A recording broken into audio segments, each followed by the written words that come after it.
உட்காந்து பேசிட்டு வர மாதிரி நம்ம கூட உட்காந்து பேசிட்டே வருவார். அநேக காரியங்களை சொல்லிகிட்டே வருவார். இது இப்படி இருக்குது, இது அப்படி இருக்குது, இது அதுன்னு சொல்லிட்டே வருவார். கொஞ்சம் நேரம் போயிட்டே இருக்கும்போது பார்த்தீங்கன்னாக்கா அந்த ஒரு சின்ன ஒரு வரிகளை கொடுப்பார், பாடல் வரிகளை. அதை அப்படியே முணுமுணுத்துக்கிட்டே இருக்கும் பொழுது பார்த்தீங்கன்னாக்கா அது அப்படியே ஒரு சரணமாக, அடுத்து ஒரு 2 பல்லவி அப்படியே சேர்த்து பாடும் பொழுது அந்த பாடல் இருக்கக்கூடிய அந்த வரிகளை பார்க்கும் பொழுது ரொம்ப ஆச்சரியமாக இருக்குது. ஒருவரும் சேரா ஒளியினிலே வாசம் செய்திடும் உன்னதரே. இந்த லைட்டு போட்டிருக்குது 100 வாட்ஸ்னு வச்சிங்களேன். இதில் ஒரு 10,000 வாட்ஸ் லைட்டிங் எரியுதுன்னு வச்சிங்களேன். உங்களால் யாரையும் கண்ணில் பார்க்கவே முடியாது, நீங்கள் உள்ளே வர முடியாது, கண்ணு கூச ஆரம்பிச்சிடும். ஆனால் கோடிக்கணக்கான பிரைட்னஸ் இருக்கக்கூடிய வெளிச்சத்துக்குள்ளே கடவுள் வாழ்ந்து கொண்டு இருக்கிறாராம். ஹல்லேலூயா. அது மாத்திரம் கிடையாது, தாயினும் மேலாய் அன்பு வைத்து தகப்பனை போல் சுமந்திடும். ஏந்துவேன், சுமப்பேன், தப்புவிப்பேன், காப்பேன் என்று சொன்னவர். இதெல்லாம் சொல்லும் பொழுது நம்ம உள்ளதுகளுடைய பெரிய அசைவு உண்டாகுது. அடுத்த ஒரு வரி இருக்கு பாருங்க. கருவினில் என்னை காத்தவரே, கண்மணி போல காப்பவரே, உன்னை தொடுகிறவன் அவருடைய கண்ணின் கருமணியை தொடுகிறான். உங்களை யாராச்சும் ஒருத்தன் டச் பண்ணணும்னு நினச்சான்னு வச்சுங்களேன், அது கடவுளுடைய கண்ணில் இருக்கக்கூடிய கருமணியை தொடுறதுக்கு சமமா. அப்படின்னாக்க என்ன சொல்ல வர்றாருனாக்க, ரொம்ப சீரியஸான பிஸ்னஸ்ஸு. அல்லேலூயா. ரொம்ப சீரியஸான விஷயம். நீங்கள் சாதாரணமானவர்களாக இருக்கலாம், மிக சாதாரணமான இடத்துல வாழ்ந்து கொண்டிருக்கலாம், ஆனால் உங்களுக்குள்ளே ஒரு உன்னதமான தேவன் வாழ்ந்து கொண்டிருக்கிறார். அதனால் உங்களை ஒருத்தர் தொடணும்னு நினைக்கும் பொழுது அந்த தேவனை தொடக்கூடியவனாக இருக்கிறான். கடவுளை தொட்டுட்டு சும்மா போயிட முடியுமா? அல்லேலூயா. அவரை தொட்டவன் ஒருத்தனும் உயிரோடு திரும்பி போனதா சரித்திரமே கிடையாது. காலைல அண்ணா பிரசங்கம் பண்ணாங்க. பார்வன் என்ன பண்ணுறாங்க, என் மோசே வந்து சொல்கிறான் பார்வன்கிட்ட, என் ஜனங்களை அனுப்பிவிடுன்னு கடவுள் சொல்கிறாரு. யார் உங்கள் கடவுள்? எனக்கு தெரியாத, ஏதாவது ஃபோட்டோ கிட்ட எடுத்துன்னு வந்திருக்கியா, ஏதாச்சும் இந்த வாட்ஸ்அப்பில் அனுப்பி பார்க்குறேன் அப்படின்றான். அவன் சொல்கிறாரு, யோ வானத்து பூமி உண்டாக்குனவரியா? எனக்கு தெரியாதுப்பா யாருன்னு. சார் தெரியாதுன்னு சொல்கிறான். சார் நீ வாடா நான் பார்த்துக்கிறேன். அவர் யாருன்றத இன்னைக்கு வரைக்கும் எகிப்தில் யாரும் மறக்க முடியாத அளவுக்கு தேவன் 10 விதமான காரியங்களை செய்து தான் யார் என்பதை காண்பித்தார். அல்லேலூயா. இந்த தேவன் உங்களுக்கு ஒன்று அப்படின்னாக்க அவர் வந்து நிற்பார். உங்களுக்கு ஒன்று அப்படின்னாக்க உங்களோட சொந்தக்காரங்களோ நண்பர்களோ உறவினர்களோ வர்றாங்களோ இல்லையோ, அவர் வந்து உங்களுக்காக முன்னாடி நிற்கக்கூடியவராக இருக்கிறார். நல்ல தேவனை ஆராதிக்கிறீங்க, மகிழ்ச்சியாக இருங்க. யாருடைய சப்போர்ட்டும் இல்லாமல் நான் இருக்கிறேன் அப்படின்னு சொல்லாதீங்க. தேவனுடைய சப்போர்ட் உங்களுக்கு எப்பயுமே இருக்குது. ஹல்லேலூயா. கடவுளுடைய சப்போர்ட் உங்களுக்கு எப்பயுமே இருக்குது. உங்களை சுற்றி 1000 பேர் 10000 பேர் உங்களுக்கு விரோதமாக வேலை பார்த்தாலும் உங்கள் கூட ஒரு தேவன் இருக்கிறபடினாலே அவருக்கு எதிராக ஒரு காரியமும் உங்களுக்கு எதிராக செய்யவே முடியாது. அதான் விசுவாசம். அறிக்கை செய்து வார்த்தைகளை கடந்து போகலாம். உபாகமம் 26 எடுத்துக்கொள்ளுங்க. நன்றி ஆண்டவர்.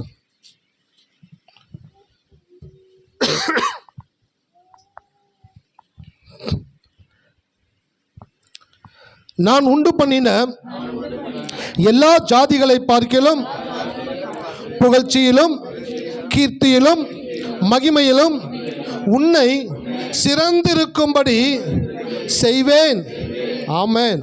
அவரை பார்த்து நம்ம சொல்ல போகிறோம். நீர் உண்டு பண்ணின எல்லா ஜாதிகளை பார்க்கிலும் புகழ்ச்சியிலும் கீர்த்தியிலும் மகிமையிலும் எங்களை சிறந்திருக்கும்படி செய்கிறதற்காய் ஸ்தோத்திரம் ஆண்டவரே.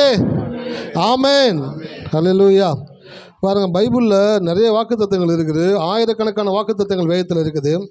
சின்ன சின்ன வாக்குத்தத்தங்களை வந்து நம்ம படித்து அதை நம்புற வந்து ரொம்ப ஈஸியாக இருக்குது. ஆனால் சில வாக்குத்தத்தங்கள் பார்த்தீங்கன்னா ரொம்ப நம்ம கற்பனைக்கு எட்டாத ஒரு வாக்குத்தத்தமாக இருக்கும்.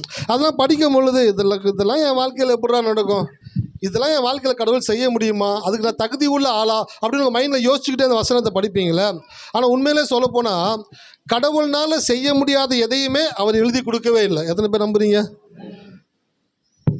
எழுதுடா உங்கள் அண்ணன் ஒபாமா, ஓவர் நைட்டில் ஒபாமா ஆகிறேன், அதை பண்ணுறேன், இதை பண்ணுறேன். தேர்தல் வாக்குறுதி கொடுக்குறாங்க பார்த்தீங்களா? போன தேர்தலில் ஒருத்தர் வாக்குறுதி கொடுத்தான். எல்லாருக்கும் சொந்த வீடு, ஒரு காரு, ஒரு ஹெலிகாப்டர். என்னடா ஹெலிகாப்டர் எப்போ கொடுப்பேன் அப்படின்னு கேட்டாக்க, இல்லை சார் ரொம்ப டிராஃபிக்காக இருக்குது, ஜனங்க பாவம் கஷ்டப்படுவாங்க, அவங்க போயிட்டு வரதுக்கு ஒரு ஹெலிகாப்டர் கொடுத்தா வசதியாக இருக்கும்ல. அப்போ அந்த ஹெலிகாப்டர் ஓட்டுறதுக்கு அவர் கூட அந்த பைலட்டும் நாங்களே கொடுப்போம். சார் நீங்கள் சொல்கிறது சாத்தியத்துக்கு இல்லையே. நான் சொல்கிறது மட்டும் சாத்தியம் இல்லைன்னு சொல்கிறீங்க.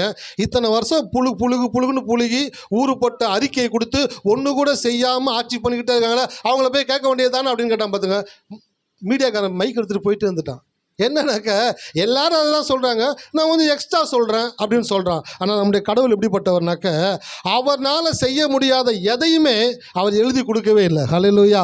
இந்த வேதத்தில் இருக்கிற ஒவ்வொரு பக்கங்களில் இருக்கிற ஒவ்வொரு வாக்கு தத்தத்தையும் ஒரு மனிதன் படிக்கும் பொழுது அதை அவன் விசுவாசிச்சுட்டா அப்படின்னாக்க அதை அவன் வாழ்க்கையில் செய்கிறதற்கு தேவன் உண்மை உள்ளவராக இருக்கிறார். ஹல்லேலூயா. எத்தனை பேர் இருக்கீங்க? அதனால இந்த வாக்கு தத்தங்களை படிக்கும் பொழுது எனக்கும் இந்த வாக்கு தத்தத்துக்கும் சம்பந்தம் இல்லாதது போல இருக்குதே அப்படின்னு யோசிக்காதீங்க. 100% சம்பந்தம் இல்லைதான். ஆனால் இதை எழுதி கொடுத்த தேவன் வார்த்தையில் உண்மை உள்ளவராக இருக்கிறார். அவர் சொன்ன வாக்கு தத்தங்களை எவன் ஒருவன் சுமந்து கொண்டு உம்மை நம்புகிறேன் என்று சொல்லுகிறானோ அவனுடைய வாழ்க்கையிலே அது எவ்வளவு பெரிய வாக்கு தத்தமாக இருந்தாலும் அதை அவர் செய்து முடிக்கக்கூடியவராக இருக்கிறார். அதான் கடவுளை குறித்து தெரிஞ்சுக்கணும். எவ்வளோக்கு எவ்வளோ தேவனை குறித்து தெரிந்து கொள்றீங்களோ அவ்வளோக்குள்ள உங்களோட விசுவாசம் வளர ஆரம்பிக்கும். பைபிள் படிக்கும் பொழுதுலாம் என்ன நடக்குது அப்படின்னாக்க, உங்களுடைய கற்பனை திறன் என்ன பண்ணுதுனாக்க ஓப்பன் பண்ணப்படுகிறது. எத்தனை பேர் கவனிக்கிறீங்க? பைபிள் ஏன் படிக்கணும்னு தெரியுங்களா? பைபிள் படிக்கும் பொழுது உங்களுக்குள்ள ஒரு அபார ஆற்றலை கடவுள் வைத்திருக்கிறார். கற்பனை செய்யக்கூடிய ஆற்றலை கடவுள் வைத்திருக்கிறாரு. அந்த கற்பனை செய்யக்கூடிய ஆற்றலை தூண்டிவிடக்கூடிய கருவி தான் தேவனுடைய வார்த்தை. எத்தனை பேர் விறகடுப்பு யூஸ் பண்ணியிருக்கிறீங்க? சரி. என்ன சார், கேஸ் அடுப்பு எலக்ட்ரிக் ஸ்டவ் வந்துருச்சு, நீங்கள் ரொம்ப பின்னாடி போகிறீங்களே. சும்மா ஒரு உதாரணத்துக்காக சொல்கிறேன். விறகடுப்பு யூஸ் பண்ணுறவங்க என்ன பண்ணுவாங்கனாக்கா, ஃபஸ்ட்டு விறகு வச்சுருவாங்க, எருவாட்டி வச்சுருவாங்க, அதில் கொஞ்சம் கிருஷ்ணாயில் ஊற்றுவாங்க, அப்புறம் கொளுத்துவாங்க. அதே ஊத அப்படியே புகஞ்சு அப்படியே ஹீட் ஆக ஆரம்பிச்சிடும். ஹீட் ஆகிக்கிட்டே இருக்கும் பொழுது அந்த விறகு எரிஞ்ச உடனே அந்த ஹீட்டு கம்மியாகிட்டு இருக்கும். அப்போ என்ன பண்ணுவாங்கனாக்கா, இடுக்கின்னு வச்சுருப்பாங்க. அதை எடுத்து அதை அப்படியே அந்த விறகுகளை உள்ளே தள்ளுவாங்க. உள்ளே தள்ளும் பொழுது என்ன ஆகுனாக்கா, வெளியில் இருக்கிற அந்த காய்ந்து போன கட்டை அந்த அடுப்புக்குள்ளே போனோன்னே அங்கே இருக்கக்கூடிய கங்கில் பட்டு மறுபடியும் அதுவும் பற்றி கொண்டு எரிய ஆரம்பிக்கும். ஹல்லேலூயா. அப்போ அந்த இடுக்கியினுடைய வேலை என்னன்னாக்க, குறையும் பொழுது அந்த விறகை பிடிச்சி உள்ளே தள்ளுறதுக்கு தான் அந்த இடுக்கி யூஸ் பண்ணுவாங்க. அதே போல தான் நீங்கள் வாழ்க்கையில் சோர்ந்து இருக்கும் பொழுது, அல்லது என்ன செய்வதென்று அறியாமல் திகைத்து இருக்கும் பொழுது, அல்லது ரெண்டு மனசாக இருக்கும் பொழுது, என்ன பண்ண போகிறோமோன்னு யோசனையில் இருக்கும் பொழுது வேதத்தை எடுத்து வாசிக்கணும். வேதத்தை எடுத்து வாசிக்கும் பொழுது வசனம் என்ன செய்யும்னாக்க, கடவுளுடைய வார்த்தை உங்களை ஒரு நாளும் தவறான முடிவுகளை எடுக்கும்படி தள்ளாது. எத்தனை பேர் நம்புறீங்க? இந்த பைபிளை படித்தேன் சார், அதனால சார் கெட்டு போனேன் சார் அப்படின்னு சொல்லக்கூடிய ஒருத்தர் இந்த உலகத்தில் கிடையவே கிடையாது. இந்த பைபிளை படிக்கும் பொழுது அந்த வாக்கு தத்தங்கள் என்ன பண்ணுதுனாக்க, உங்களுக்குள்ள கடவுள் வைத்த அபார ஆற்றலாகிய கற்பனை திறனை என்ன செய்யுதுனாக்க ஓப்பன் பண்ணி விடுது. நீங்கள் படிச்சுக்கிட்டே இருக்கிறீங்க, ரொம்ப பலவீனமாக இருக்கிறீங்க, வசனத்தை படிச்சுட்டு வர்றீங்க. என்னை பலப்படுத்துகிற கிறிஸ்துவினாலே எல்லாவற்றையும் செய்ய எனக்கு பலன் உண்டு என்ற வசனத்தை படிக்கும் பொழுது, அந்த வார்த்தையை படித்த உடனே ஒரு கற்பனை தூண்டப்படுது. என்ன தூண்டப்படுதுனாக்க, என்னுடைய பலவீனத்தில் அவருடைய பலன் பூரணமாய் விளங்குமாம். அது மாத்திரமல்ல, அவருடைய பலத்தினால் என்னை கடவுள் நிரப்புவாராம். அப்போ நான் பலவீனமாக இருக்க வேண்டிய அவசியம் கிடையாது. பலவீனத்திற்கும் எனக்கும் சம்பந்தம் கிடையாது. நான் பலவானாத்தான் இருப்பேன் அப்படின்ற ஒரு ஸ்டாண்ட் எடுக்கிறீங்களே, அதுக்கு எது உதவி செய்யுதுனாக்க, தேவனுடைய வாக்கு தத்தங்கள். ஹல்லேலூயா. எத்தனை பேர் இருக்கீங்க? ஆமாம். இப்போ வாக்கு தத்தங்களை படிக்கும் பொழுது அப்படியே ரொம்ப என்ஜாய் பண்ணி படிக்கணும். பைபிளை படிக்கும்போது ஒரு என்ஜாய் பண்ணி படிங்க. ஏன், உங்கள் அப்பா உங்களுக்கு எழுதி கொடுத்துருக்கிறாரு, உங்களுக்கு என்னெல்லாம் பண்ணுவேன்னு எழுதி கொடுத்துருக்கிறாரு, உங்களுக்கு என்னெல்லாம் இருக்குன்றது எழுதி கொடுத்துருக்கிறாரு. அதை படித்து நீங்கள் அனுபவித்து அதை விசுவாசித்து அதை உங்கள் அப்பாவை நோக்கி சொல்லும் பொழுது உங்களுடைய வாழ்க்கையில் ஒவ்வொரு காரியங்களையும் தேவன் சரி செய்யக்கூடியவராக இருக்கிறார். ஸோ அந்த வாக்கு தத்தத்தின்படியே உங்கள் வாழ்க்கையில் புகழ்ச்சி, கீர்த்தி, மகிமை, அது மாத்திரமல்ல உங்களை எல்லாவற்றை காட்டிலும் சிறந்திருக்கும்படி தேவன் செய்யக்கூடியவராக இருக்கிறார். வாக்குத்தத்தத்தை அறிக்கை பண்ணிக்கிட்டே வருகிறோம். அநேகருடைய வாழ்க்கையில் தேவன் மாற்றங்களை செய்து கொண்டே வருகிறாரு. என் வாழ்க்கையில் நிறைய மாற்றங்களை தேவன் பண்ணிக்கிட்டே வருகிறார். இது அறிக்கை பண்ணதுக்கப்புறம் இன்னும் நான் ஆழமாக அதை அறிக்கை பண்ணுறேன். இன்னும் என்னை தேவன் உயர்த்தி கொண்டே வருகிறாரு. ஒரு நாள் வரப்போகிறது, அன்றைக்கி நீங்கள் பார்க்க போகிறீங்க, இந்த புகழ்ச்சி, அந்த கீர்த்தி, அந்த மகிமை, சிறந்திருக்கக்கூடிய காரியங்களை தேவன் ஒரு ஊழியக்காரனுடைய வாழ்க்கையில் செய்யும் பொழுது சபையில் இருக்கிற ஒவ்வொரு மக்களுடைய வாழ்க்கையிலும் தேவன் செய்யக்கூடியவராக இருக்கிறார். ஸோ வார்த்தையில் எடுத்து வாசிங்க, கடந்து போகலாம். சங்கீதம் 103:5. நன்மையினால் உன் வாயை திருப்தியாக்குகிறார், கழுகுக்கு சமானமாய் வயது திரும்ப வாழ வைத்து போல் ஆகிறது. பாருங்க, கழுகு குறித்து பேசினே வருகிறோம். கழுகு அதிக உயரத்தில் பறக்கும்னு சொன்னேன். அடுத்து கழுகுக்கு கூர்மையான பார்க்கும் திறன் இருக்குன்னு சொன்னேன். கழுகு எப்படி தன் இறையை சீரியஸாக பார்க்குதோ அதே போல் இறை மக்களாகிய நாம் இறை வார்த்தையை ரொம்ப சீரியஸாக பார்க்கணும். கடவுளுடைய வார்த்தை, ஜபம், இந்த 3 காரியங்கள் எங்கெல்லாம் உங்களுக்கு தென்படுதோ அங்கெல்லாம் உங்களுடைய சீரியஸ்னஸ் நீங்கள் காட்டணும் என்று தேவன் விரும்புகிறார். ஹல்லேலூயா. எத்தனை பேர் இருக்கீங்க? ஆமாம், 3 காரியங்கள். தேவன் இஸ்ரவேல் தேசத்தில் யூதர்கள் பார்த்தீங்கன்னாக்க யெகோவா அப்படின்ற நாமத்தை கேட்ட உடனே அட்டென்ஷனுக்கு வந்துடுவாங்களாம். அந்த யெகோவா என்ற நாமம் பரிசுத்தமான நாமம், பயங்கரமான நாமம், வல்லமையுள்ள நாமம், வானத்தை பூமியும் உண்டாக்கினவருடைய நாமம் என்றபடினாலே அந்த யெகோவான்ற வார்த்தை கேட்டோன்னே ரொம்ப அலர்ட் ஆகிடுவாங்களாம், சீரியஸ் ஆகிடுவாங்களாம். அதே போல் இன்றைக்கு நாம் தேவன் என்று சொல்லும் பொழுதும், தேவனுடைய வார்த்தை என்று சொல்லும் பொழுதும், ஜபம், ஆராதனை என்று சொல்லும் பொழுதும் அவருக்குரிய அந்த பயபக்தியோடு கூட சீரியஸ்னஸ் வந்துடுச்சு அப்படின்னாக்க உங்கள் வாழ்க்கையில் தேவன் அடுத்த கட்ட காரியமாக உங்கள் வாழ்க்கையில் சக்ஸஸை கொண்டு வரக்கூடியவராக இருக்கிறார். சீரியஸாக நீங்கள் நினைக்காத எதையுமே நீங்கள் சின்சியராக பண்ண மாட்டீங்க. நீங்கள் சின்சியராக பண்ணாத எதிலுமே உங்களுக்கு சக்ஸஸ் வராது. ஹல்லேலூயா. 3 காரியங்கள். யார் எதை சீரியஸாக பார்க்குறாங்களோ அதை தான் அவங்க சின்சியராக பண்ணுவாங்க. எதை சின்சியராக பண்ணுறீங்களோ 100% அதில் உங்களுக்கு சக்ஸஸை தேவன் கொடுக்கக்கூடியவராக இருக்கிறார். ஸோ உங்கள் வாழ்க்கையில் ஏதாச்சும் ஒரு விஷயங்களை சீரியஸாக பார்க்க ஆரம்பிங்க. பைபிள் படிக்கிறத சீரியஸாக பண்ணுங்கள், ஜெபிக்கிறத சீரியஸாக பண்ணுங்கள், செய்தி கேட்கும்போது சீரியஸாக கடவுளுடைய வார்த்தையை கேளுங்க, ஒரு பாட்டு பாடும்போது சீரியஸாக பாடுங்க, அந்த பாட்டை உணர்ந்து பாடுங்க. அப்படி நீங்கள் சீரியஸாக ஒரு காரியத்தை செய்யும் பொழுது உங்களை அறியாமலேயே நீங்கள் அதில் சின்சியர் ஆகிடுவீங்க. அந்த சின்சியர்னஸ் உள்ள வந்த உடனே ரொம்ப சிம்பிள், உங்கள் வாழ்க்கையில் சக்ஸஸை தேவன் கொண்டு வந்து சேர்க்கக்கூடியவராக இருக்கிறார். ஸோ 3 போன வாரத்தில் அவங்க காமிச்சு கொடுத்தேன். கழுகு கூர்மையாய் பார்க்கக்கூடியது, இறை மக்கள் இறை வார்த்தையை சீரியஸாக பார்க்கணும்னு சொல்லி கொடுத்தேன். இன்றைக்கி ஒரு காரியத்தை எடுத்து வாசிங்க, கடந்து போகலாம். ஆதியாகமம் 14.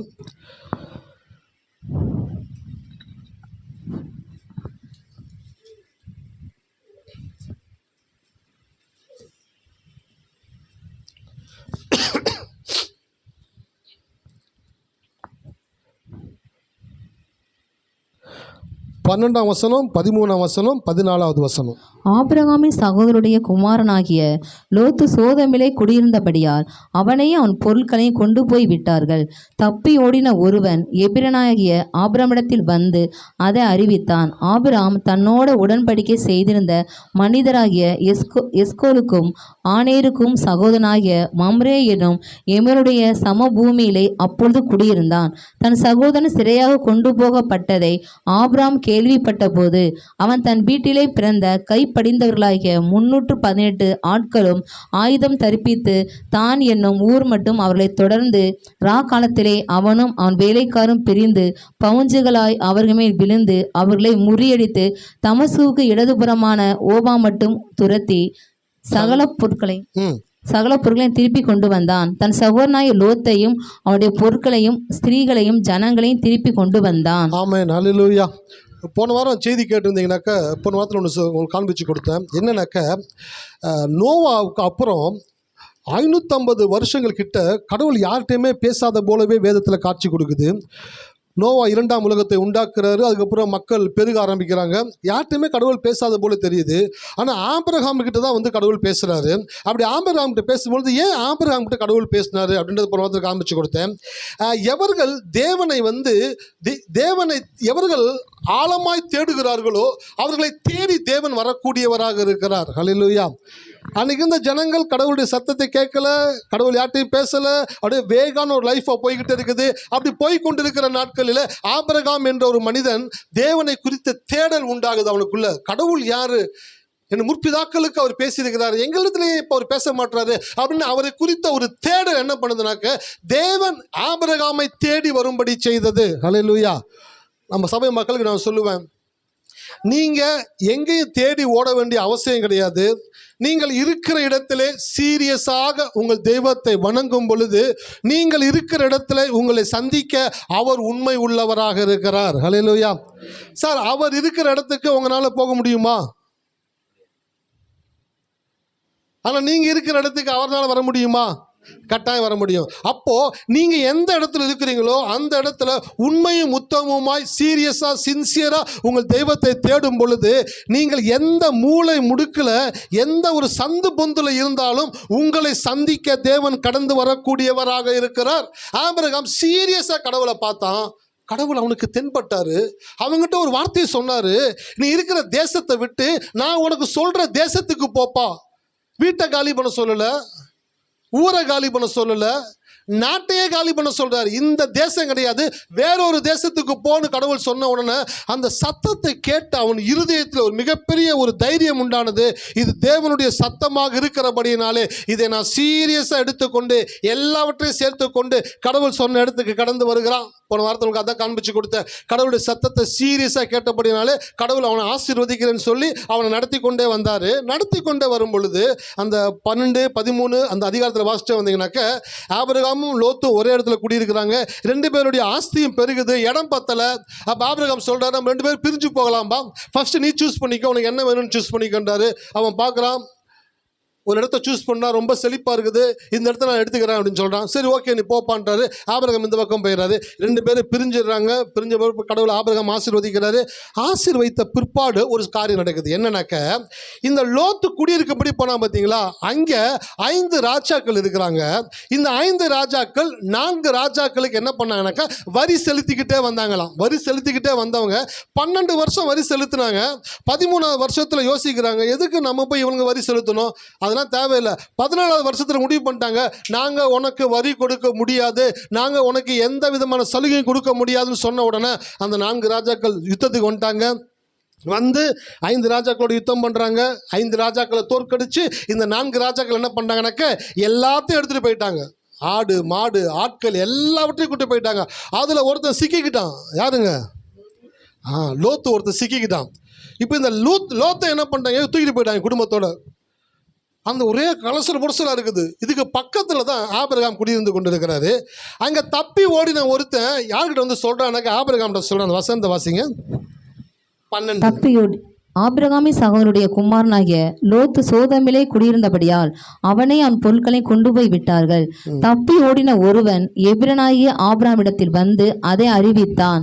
ஆபிரகாம் தன்னோடு உடன்படிக்கை செய்திருந்த மனிதராகிய எஸ்கோலும் ஆனேகருக்கும் சகோதரனாகிய மம்ரே எனும் எம்முடைய சமபூமியிலே அப்பொழுது குடியிருந்தான். தன் சகோதரன் சிறையாக கொண்டு போகப்பட்டதை ஆபிரகாம் கேள்விப்பட்ட போது அவன் தன் வீட்டிலே பிறந்த கைப்படிந்தவர்களாகிய 318 ஆட்களுக்கும் ஆயுதம் தரிப்பித்து தான் என்னும் ஊர் மட்டும் அவர்களை தொடர்ந்து. ஆபிரகாமுக்கு ஒரு செய்தி வருது. என்னன்னாக்க உன்னுடைய சகோதரனாகிய லோத்தை என்ன பண்ணிட்டாங்கனாக்க சிறையாய் பிடித்து கொண்டு போயிட்டாங்க அப்படின்றது செய்தி கடந்து வருது. செய்தி கடந்து வந்த உடனேயே இந்த 4 ராஜாக்கள் எத்தனை ராஜாக்களை தோற்கடிச்சாங்க? 5 ராஜாக்களை 4 ராஜாக்கள் தோற்கடிச்சிருக்காங்கனாக்க அவங்க எவ்வளவு பவர்ஃபுல்லாக இருப்பாங்கன்னு யோசிச்சுக்கோங்க. அந்த 4 பவர்ஃபுல்லான ராஜாக்களை இவர் வீட்டில் வேலை பார்க்குற 318 பேர் ப்ளஸ் ஆபிரகாம் 319. ஆனால் அவங்களோட இன்னொருத்தர் கூட இருக்கிறார். அவர் யாருங்க? தேவன். ஏன்னா தேவன் என்ன சொல்லியிருக்கிறாருன்னு ஆபிரகாம் கிட்ட 12ஆம் வசனத்தை எடுத்து வாசிங்க. 12ஆம் அதிகாரத்தில் 2ஆம் வசனம். நான் உன்னை பெரிய ஜாதியாக்கி உன்னை ஆசீர்வதித்து உன் பெயரை பெருமைப்படுத்துவேன், நீ ஆசீர்வாதமாய் இருப்பாய். உன்னை ஆசீர்வதிக்கிறவளை ஆசீர்வதிப்பேன், உன்னை சபிக்கிறவனை சபிப்பேன், பூமியுள்ள வம்சங்கள் எல்லாம் உனக்குள் ஆசீர்வதிக்கப்படும் என்றார். அவனுக்கு கடவுள் ஒரு வார்த்தை கொடுத்துருக்காரு, அவனை ஆசீர்வதிப்பான், உன்னை பெரிய ஜாதியாக்குவேன், உன்னை தொடுகிறவன் உன்னை ஆசீர்வதிக்கிறவன் ஆசீர்வதிக்கப்பட்டிருப்பான், உன்னை சபிக்கிறவன் சபிக்கப்பட்டு இருப்பான்டா, நீ இந்த உலகத்தில் இருக்கிற எல்லாத்திற்கும் ஆசீர்வாதமாக இருப்பாய் என்று தேவன் அவன் மேல் ஆசீர்வாதத்தை சொன்ன அந்த வார்த்தைகளை ஆபிரகாம் நினைவு கூர்ந்து அதனோடு கூட வாழ்ந்து கொண்டிருக்கும் பொழுது ஆபிரகாம் தேவனுடைய வார்த்தையை சீரியஸா பார்த்தான். ஹல்லேலூயா. எப்படி பார்த்தாங்க? சீரியஸா பார்த்தான். இந்த லோத் என்ன பண்ணா, ஆபிரகாம் கூடவே குடியிருந்தான். அவருடைய சம்பத்து பெருகும் பொழுது 2 பேத்துக்குள்ளேயும் கிளாஷ் ஆகுது. கிளாஷ் ஆகணும்னா என்ன பண்ணுறான் அப்படின்னாக்க, ஆபிரகாமுக்கு விட தனக்கு ஒரு சிறப்பான நல்ல இடம் கிடைச்சிருச்சுன்ற சந்தோஷத்தில் நன்மையை தேடி ஓடி போனான். ஆனால் போன இடத்துல அவனுக்கு என்ன இருந்துச்சு? பாவமும் அநியாயமும் அக்கிரமும் இருந்துச்சு. அவன் சிறையாக கொண்டு போகப்பட்டான். நம்ம பைபிள் வாசிக்கிட்டே இருக்கும்போது கடவுள் கூட பேச ஆரம்பித்தார். டேனியல், உன் லைஃப்பில் நன்மைக்காக நல்லவர்களை விட்டு போயிடாத, நல்லவர்களுக்காக நன்மைகளை கூட விட்டுரு, தப்பு கிடையாது. ஏன்னா நீ நல்லவர்களுக்காக நீ விடுகிற கொஞ்சம் நன்மைகள் கொஞ்ச நாளுக்கு அப்புறம் அந்த நல்லவர்களோடு கூட சேர்ந்து நீ இருக்கிறபடியினாலே நீ விட்டதை காட்டிலும் அதிகமாய் நான் உனக்கு கொடுக்கக்கூடியவராக இருக்கிறேன். ஹல்லேலூயா. எத்தனை பேர் இருக்கீங்க? ஆமாம், இன்றைக்கி உலகம் ரொம்ப மாறிச்சு பாருங்களேன். நம்மளுக்கு ஏதாச்சும் ஒன்று நன்மை கிடைக்குது அப்படின்னு வச்சுக்கோங்களேன், நல்லா பழகிக்கிட்டே இருப்பாங்க, உண்மையாக இருப்பாங்க, கரெக்டாக இருப்பாங்க, கரெக்டாக ட்ராவல் பண்ணிட்டே இருப்பாங்க. அவங்க வாழ்ந்துக்கிட்டே இருக்கும் பொழுது அவங்க கூட இருக்கிறதுனால அவங்களுக்கு சில அசௌகரியம் இருக்கும். அதனால் சில இடங்களுக்கு போனால் நன்மை கிடைக்குதுன்றதால என்ன பண்ணுவாங்கனாக்க ஃபோன் என்ன பண்ணிடுவாங்க, ஃபோன் நம்பரை கேட்கல நம்பரை பிளாக் பண்ணிவிடுவாங்க, இல்லை இவங்க ஃபோன் நம்பரை மாற்றிடுவாங்க. ஏன் அப்படின்னாக்க அவங்கக்கிட்ட சொன்னால் நம்மளை விட்டுற மாட்டாங்களே, அவங்கள்ட்ட சொன்னால் நம்மளை விட மாட்டாங்க, ஏதாச்சும் பேசி நம்மளை இருக்க வச்சுருவாங்க, சம்மதிக்க வச்சுருவாங்க. அதனால் வேணாம், ஃபோன் நம்பரை பிளாக் பண்ணு, இல்லை ஃபோனை மாற்றிடு, சிம் நம்பரை வேறு மாற்றிட்டு வேறு இடத்துக்கு போயிடலாம் அப்படின்ட்டு போயிடுவாங்க. ஆனால் நான் சொல்கிறேன், லைஃப்பில் இன்றைக்கி நான் உங்களுக்கு விஷயத்தை கற்றுக் கொடுக்குறேன். கடவுளுடைய ஒரு மனுஷனாக இருந்தான், ஒரு நல்லவனா, ஒரு உண்மை உள்ளவனா, கடவுளுக்கு பயந்த ஒரு தேவ மனிதனாக இருக்கும் பொழுது, அந்த மனிதனோடு இருக்கும் பொழுது உங்களுக்கு சில நன்மைகள் உங்களை விட்டு போகிறது போல தெரிஞ்சால் கூட கவலைப்படாதீங்க. உங்கள் வாழ்க்கையில் தேவன் மறுபடியுமாய் அதை விட அதிகமான நன்மைகளை கொடுக்கக்கூடியவராக இருக்கிறார். ஹல்லேலூயா. எத்தனை பேர் இருக்கீங்க? நன்மைகளுக்காக நல்லவர்களை விட்டு போயிடாதீங்க, நல்லவர்களுக்காக நன்மைகளை கூட விட்டுருங்க. ஏன்னா அந்த நன்மைகளை காட்டிலும் மேலான நன்மைகளை தேவன் உங்களுக்கு கொடுக்கக்கூடியவராக. கூட வீட்டுக்கு பக்கத்தில் குடியிருக்கிறவங்களா இருக்கலாம், கூட வேலை பார்க்குறவங்களா இருக்கலாம், ஊழியம் செய்கிறவங்களா இருக்கலாம், சொந்தக்காரர்களாக இருக்கலாம், நண்பர்களாக இருக்கலாம், யாராக வேணா இருக்கலாம். நீங்கள் அவங்கள நல்லவங்க, உண்மையானவங்க, தெய்வ பக்தி உள்ளவங்க அப்படின்ட்டு பார்த்துட்டிங்களா, அவங்க கூட நீங்கள் இருக்கிறதுக்கு முயற்சி பண்ணுங்க. அவங்கள விட்டு சில சின்ன சின்ன நன்மையான காரியங்களுக்காக அவங்கள விட்டு போயிடாதீங்க. நாளைக்கு நீங்கள் யாரை விட்டு போனீங்களோ அவங்க தான் உங்களுக்கு ஹெல்ப் பண்ண வேண்டிய சூழ்நிலை உண்டாயிருக்கும். ஹல்லேலூயா. லோத்து என்ன சொல்லியிருக்கணும் ஆபிரகாம் கிட்ட? என்ன இந்த மாதிரி சொல்கிறீங்க, நீங்கள் கூட்டிகிட்டு வந்தவன், நீங்கள் தூக்கி வளர்த்த குழந்தை, நீ போடான்றீங்களா, நான் எங்கே போவேன், நான் உங்கள் கூட தான் இருப்பேன் அப்படின்னு சொல்லியிருந்தானாக்க அவன் குடும்பமும் அவன் சந்ததியும் பாதுகாக்கப்பட்டிருக்கும். உடனே செல்ஃபிஷ்னஸ் வந்துருச்சு பாருங்க, சுயம் வந்துருச்சு உள்ளுக்குள்ள. அவரை காட்டிலும் நம்ம நல்லா இருக்கணும். யாரை காட்டிலும் நல்லா இருக்க போறீங்க? உங்களுக்கு வழி காமிச்சு உங்களை வாழ வச்சு உங்களுக்கு சொல்லி கொடுத்தவங்களை காட்டிலும் நீங்கள் நல்லா இருக்கணும்னு நினைக்கும் பொழுது உங்களுக்கு சொல்லி கொடுத்தவங்க சந்தோஷப்படுவாங்களா, துக்கப்படுவாங்களா? சபைக்கு வர்றீங்க சார், நானும் அண்ணனும் பிரசங்கிக்கிறோம், காலையில் சாயந்தரம் பிரசங்கிக்கிறோம், கடவுளுடைய வார்த்தையை கேட்குறீங்க, கடவுள் உங்களோட இடைப்படுறாரு, நீங்கள் ஆசீர்வதிக்கப்படுறீங்க. டக்குன்னு என்ன பண்ணீங்கன்னா ஒரு வீடை வாங்குறீங்க, ஒரு காரை வாங்குறீங்க, ஆசீர்வதிக்கப்படுறீங்க. உடனே உங்கள் மேலே எங்களுக்கு பொறாமை வருமா? என்ன வரும்? சந்தோஷம் தான் வரும். பரவாயில்ல, கர்த்தர் இவ்வளோ நல்லவர் பாரு, எப்படி வந்தாங்க, ஒன்றுமே இல்லாமல் கஷ்டத்தோட வேதனையோட சாப்பாட்டுக்கு வழி இல்லாமல் வந்தாங்க, ஆனால் கடவுளை உறுதியாக பிடித்து கொண்டாங்க, நம்பினாங்க, விசுவாசித்தாங்க, கொஞ்சம் சின்ன சின்ன வேலைகளை பண்ணாங்க, சேமித்தாங்க, இன்றைக்கி ஒரு வீடு வாங்கிட்டாங்க, இன்றைக்கி ஒரு கார் வாங்கிட்டாங்க, நல்லா இருக்கிறாங்க, இன்றைக்கி ஆசீர்வாதமாக இருக்கிறாங்கன்னு சொல்லும் பொழுது எங்களுக்கு மிகப்பெரிய ஒரு மகிழ்ச்சியான ஒரு விஷயமாக இருக்கிறது. இன்றைக்கி ஒரே ஒரு காரியத்தை மட்டும் ரொம்ப ஆழமாக கடவுள் மட்டும் பேச விரும்புகிறாரு. நல்லவர்களுக்காக நன்மைகளை தூக்கி எறிகிறது தவறல்ல, நன்மைகளுக்காக நல்ல மனிதர்களை தூக்கி வாழ்க்கையில் ஒரு நாளும் போற்றவே கூடாது. சில நன்மைகள் கூட உங்களை விட்டு போகட்டும், தப்பு கிடையாது. பல மடங்கு நன்மைகளை தேவன் உங்கள் வாழ்க்கையில் கொண்டு வரக்கூடியவராக இருக்கிறார். லோத்து செஞ்ச பெரிய தப்புன்னு தெரியுங்களா? அழைக்கப்பட்டவன் ஆபிரகாம் யாரால் அழைக்கப்பட்டான்? ஆமாம், ஒரு காரியம் எழுதிட்டு வந்திருக்கிறேன், அதை படிக்கிறேன். நன்றி ஆண்டவர். அழைப்பை பெற்றவனோடு இருந்து அலைந்து திரிந்தாலும் ஆசீர்வதிக்கப்படுவது நிச்சயம், அழைப்பை பெற்றவனை விட்டு பிரிந்து சிறந்து வாழ்ந்தாலும் சிக்கலில் சிக்குவது நிச்சயம். ஹல்லேலூயா. எத்தனை பேருக்கு புரியுது? அழைப்பை பெற்றவனோடு இருந்து அலைந்து திரிந்தாலும் ஆசீர்வதிக்கப்படுவது நிச்சயம், அழைப்பை பெற்றவனை விட்டு பிரிந்து சிறந்து வாழ்ந்தாலும் சிக்கலில் சிக்குவது நிச்சயம். வேதத்தின்படி நான் சொல்கிறேன், கடவுளால் அழைக்கப்பட்ட அல்லது கடவுள் பக்தி நிறைந்த ஒரு நபரோடு கூட நீங்கள் ஐக்கியமாக இருக்கும் பொழுது எந்த ஒரு சின்ன நன்மைக்காகவும் அவங்கள விட்டுட்டு போயிடாதீங்க. அந்த நன்மைகளை விட்டுருங்க, நீங்கள் அவங்களோடு கூட இருங்க. உங்களை ஆசீர்வதிக்கிறது தேவனுடைய பொறுப்பாக இருக்கிறது. ஹல்லேலூயா. லோத் என்ன பண்ணிட்டானாக்க ஆபிரகாமை விட்டு போயிட்டு அங்கே ரொம்ப பெரிய நபர் போல் வாழ ஆரம்பிக்கிறான். சூழ்நிலைகள் மாறுது, டைம் மாறுது. அவனும் அவன் குடும்பமும் சிறையாக கொண்டு போகப்படுகிறார்கள். இந்த செய்தி யாருக்கு கேள்விப்படுது? ஆபிரகாமுக்கு கேள்விப்பட்ட உடனே ஆபிரகாம் என்ன பண்ணுறான்ற பாருங்களேன். கொஞ்சம் கூட யோசிக்கல பாருங்க. அதான் ஒரு தலைவனுடைய குணம். ஹல்லேலூயா. யாருங்க? ஒரு தலைவனுடைய குணம் என்ன தெரியுங்களா? தன்னோடு இருக்கக்கூடிய தொண்டனாக இருக்கட்டும், சீடனாக இருக்கட்டும், தன்னை பின்பற்றுகிறவனாக இருக்கட்டும், தன்னை தவறாக புரிந்து கொண்டு அல்லது தன்மேல் தவறான எண்ணத்தை கொண்டு அவன் தன்னை விட்டு விலகி போனா கூட அவனுக்கு ஒரு பிரச்சனை அப்படின்னாக்க அவருடைய இருதயம் என்ன ஆரம்பிக்குங்க? வேதனைப்பட ஆரம்பிக்குது. ஆபிரகாம்கிட்ட கேள்வி கேட்டோன்னு, யாரு அந்த லோத்து பையில தானே பிடிச்சிட்டு போனாங்க, சாப்பிட்டு விடு, நமக்கிட்ட பிரிஞ்சு போனான்ல, நல்லா இருக்க முடியும். என்ன வார்த்தை மாறுது, லாங்குவேஜ் எனக்கு.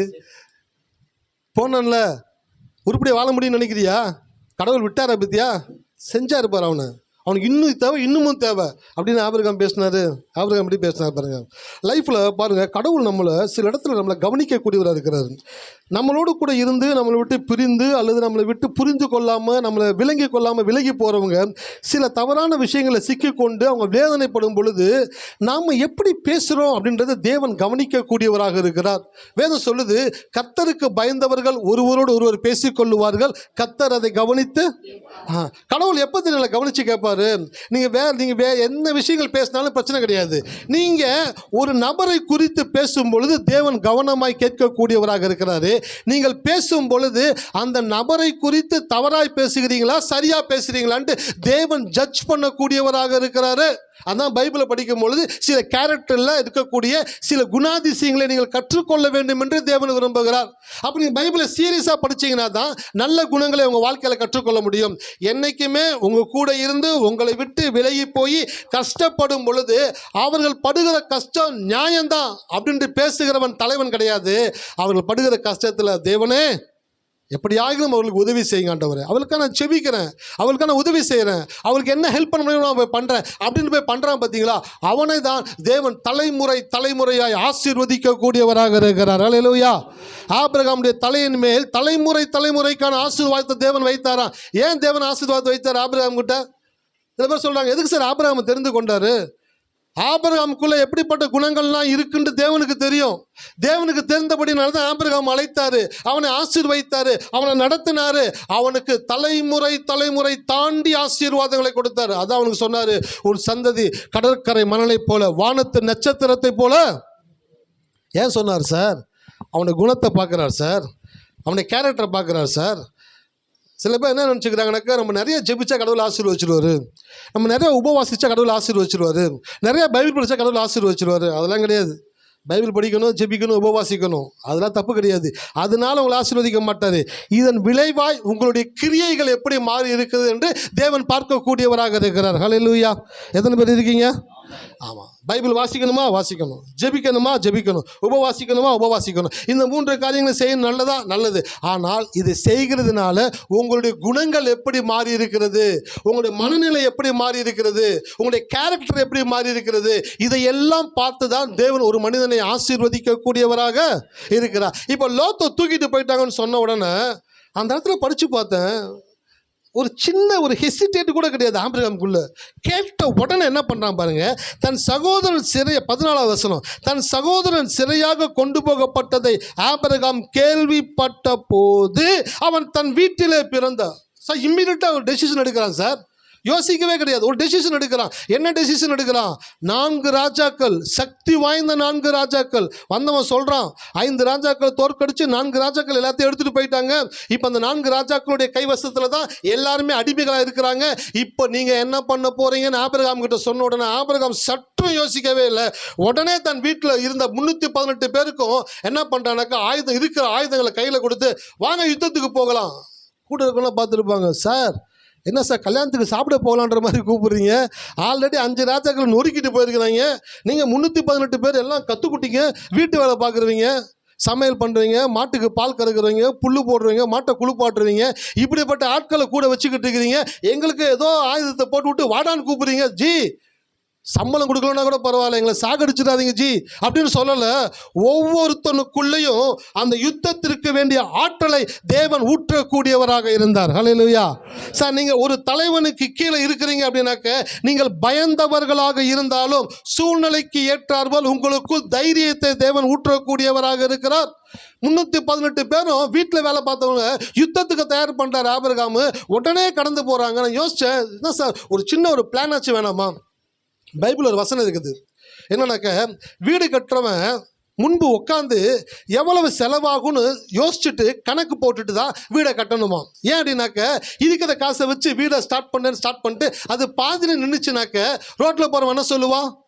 மொதல் குடிசை வீட்டில் குடியிருந்தானுங்க, பார்த்தியா பேராசை, இருக்கிறத விட்டு பறக்கிறதுக்கு ஆசைப்பட்டுச்சு, இருக்கிற காசெல்லாம் வாங்கி கட்டுச்சு, பாரு பேஸ்மெண்ட்டு தளம் கூட போடாமல் வீடு அப்படியே நிற்குது அப்படின்னு மற்றவன் ஒன்றை பேசிடக்கூடாது.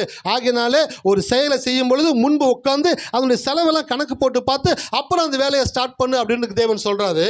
அப்போ நான் யோசித்தேன், ஆபிரகாம் 4 ராஜாக்களை எதிர்த்து போகிறதுக்கு முடிவு பண்ணி உடனே கிளம்புறான்னு, என்ன தைரியம்? அப்படி ஒரு தைரியம் அவனுக்குள்ளே இருக்குது அப்படின்னாக்க, அவனுக்கு ஒன்று தெரியும், என்னை அழைத்த தேவன் என்னோடு கூட இருக்கிறார். ஹல்லேலூயா.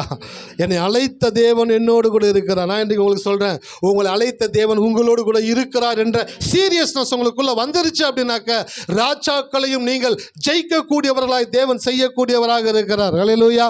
எத்தனை பேர் இருக்கீங்க? 4 ராஜாக்கள்கிட்ட போகிறோம். அந்த ஊரில் பெரிய பேச்சே நடந்துக்கிட்டு இருக்கு. என்ன பேச்சு இருக்குது?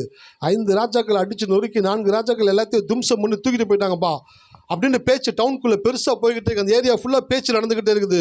ஆபிரகாம் 318 பேரை கூட்டிகிட்டு போகிறான். கூட்டிகிட்டு போயிட்டு அவங்கள ஃபுல்லாக காலி பண்ணி எல்லாவற்றையும் எடுத்துக்கிட்டு வந்துக்கிட்டு இருக்கான். ஒரு வசனத்தை எடுத்து வாசிங்க, பிரசங்கி 9:11.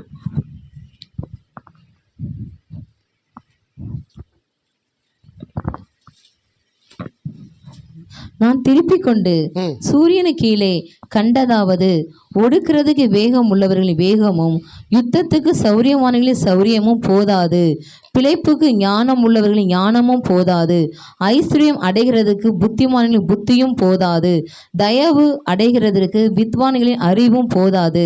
அவர் எல்லாருக்கும் சமயமும் தேவ செயலும் நேரிட வேண்டும். சமயமும் தேவ செயலும் நேரிட வேண்டும். சார், நீங்க எவ்வளோ பெரிய புலியா இருந்தாலும் சில இடங்கள்ல அவங்களால வெற்றி பெற முடியாது. நீங்கள் எவ்வளவு பெரிய கை தேர்ந்தவனாக இருந்தாலும், ஞானியாக இருந்தாலும், ஓடக்கூடிய வேகம் இருந்தாலும், உங்களுக்கு ஞானம் இருந்தாலும், உங்களுக்கு ஆற்றல் இருந்தாலும், உங்களுக்கு புத்தி இருந்தாலும், எல்லா இடங்களிலும் உங்களால் ஜெயிக்க முடியாது. எத்தனை பேர் இதை அறிஞ்சிருக்கீங்க? உங்களை மைக்கை கொடுத்து சொல்லுங்கன்னு சொன்னாக்க நீங்கள் சொல்லுவீங்க, ஆமாம் சார், 100% உண்மை சார், 100% உண்மை சார். நான் போகிற இடத்துலலாம் பார்க்குறேன் சார், ஒன்றுமே தெரியாதவன் தான் மேல் இடத்துல இருக்கான் சார். கணக்கு போட தெரியாதவன் கணக்கு வாத்தியார், தகுதி இல்லாதவன் தமிழ் வாத்தியார், புத்தி இல்லாதவன் புவியியல் வாத்தியார் இப்படின்னு ஒரு படத்தில் சொல்கிற மாதிரி எல்லா இடத்துலையும் போய் பார்த்தா தகுதி இல்லாதவங்க தான் உட்காந்துக்கிட்டு இருக்காங்க சார். எனக்கு எல்லா தகுதியும் இருக்குது சார், என்னால் எல்லாத்தையும் செய்ய முடியும் சார், ஆனால் எனக்கு வாய்ப்பு கிடைக்கல சார், எனக்கு சான்ஸ் கிடைக்கல சார், எனக்கு அந்த இடத்துல போகிறதுக்கான வாய்ப்புகளை ஏற்படுத்தி கொடுக்கல சார். அதான் கடவுள் சொல்கிறாரு, ராஜா, உனக்குள்ள புத்தி இருந்தாலும், அறிவு இருந்தாலும், சாமர்த்தியம் இருந்தாலும், படிப்பு இருந்தாலும், திறமை இருந்தாலும், 2 காரியங்கள் உன் வாழ்க்கையில் நடந்தால் மட்டும்தான் நீ வாழ்க்கையில் மேலே வர முடியும். ஒன்று சமயம் அப்படின்னாக்க டைம், 2வது தேவ செயல் அப்படின்னாக்க சான்ஸு. டைமும் செட் ஆகணும், சான்ஸும் உங்களுக்கு கிடைக்கணும். சான்ஸு கிடைச்சா மட்டும்தான் உங்களால் வாழ்க்கையில் ஒரு காரியத்தை செய்ய முடியும், ஒரு விஷயத்தை உங்களால் சிறப்பாக செய்ய முடியும். ஆனால் உங்களுக்கு யாருமே சான்ஸ் கொடுக்கல, அப்போ என்ன செய்ய முடியும்? உங்களுடைய தகுதி உங்களுக்குள்ளே தான் இருக்கும். இன்றைக்கி ஓட்டப்பந்தயத்தில் உசைன் போல்ட் தான் உலகத்திலே ஃபஸ்ட்டாக இருக்கிறார் ஓடுறதுல. அவரை விட வேகமாக ஓடக்கூடியவங்களும் இந்த உலகத்தில் இருக்கிறாங்க, ஆனால் அவங்களுக்கு என்ன கிடைக்கல? சான்ஸ் கிடைக்கல. ஆனால் உசைன் போல்ட்டும் அதுக்கு முன்னாடி இருந்த ஓட்டப்பந்தய வீரர்களுக்கு இருக்கும் பொழுது உசைன் போல்ட்டும் இருந்தார், ஆனால் அவருக்கு சான்ஸ் கிடைக்கல, அவருக்கு டைம் கிடைக்கல. ஆனால் ஒரு நாள் தேவன் உசேன் போல்ட்டுக்கு டைமை செட் பண்ணி கொடுத்தாரு, அவனுக்கு சான்ஸை கிடைக்கும்படி செய்தார். டைமும் சான்ஸும் ஒன்றா கிடைச்ச உடனேயே தான் யார் என்பதை நிரூபிப்பதற்கான வாய்ப்பு கிடைக்கும் பொழுது தேவன் அவனுக்குள் இருந்த ஆற்றலை வெளிப்படும்படியாக செய்தார். அல்லேலூயா. எத்தனை பேர் இருக்கீங்க? இந்த 4 ராஜாக்கள் 5 ராஜாக்களை முறியடித்து கொண்டு போனது எதுக்காக நடந்துச்சுன்னு தெரியுங்களா? ஒரு வசனத்தை வாசிங்க, ஆதியாகமம் 12.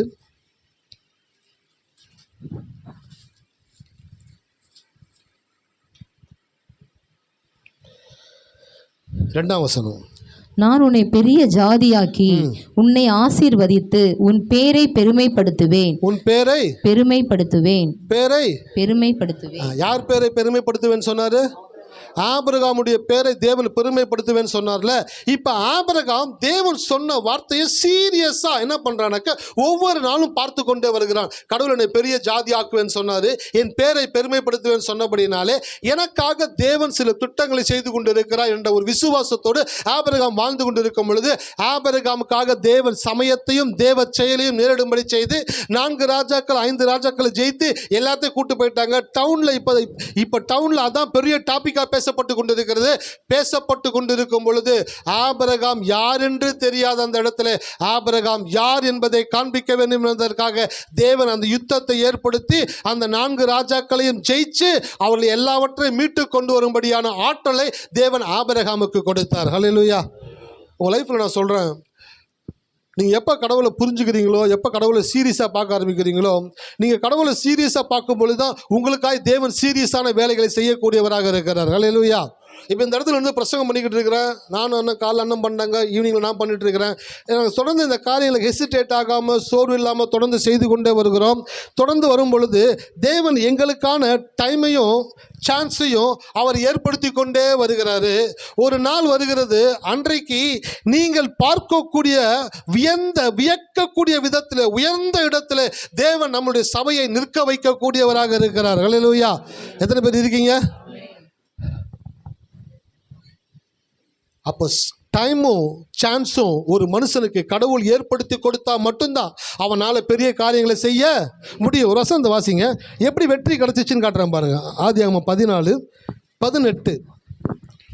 அன்றைய உன்னதமான தேவனுடைய ஆசரனாய் இருந்த சாலேமின் ராஜாவாகிய மெல்கிசேதேக்கும் அப்பமும் திராட்சரசம் கொண்டு வந்து அவனை ஆசீர்வதித்து வானத்தையும் பூமியை உடையவராகிய உன்னதமான தேவனுடைய ஆசீர்வாதம் ஆபிரகாமுக்கு உண்டாவதாக, உன் சத்துருக்களை உன் கையிலே ஒப்பு கொடுத்த உன்னதமான தேவனுக்கு ஸ்தோத்திரம் என்று சொன்னான். இவனுக்கு ஆபிரகாம் எல்லாவற்றிலும் தசமபாகம் கொடுத்தான். உன் சத்துருக்களை உன் கையில் ஒப்பு கொடுத்த. இப்போதான் தெரியுது.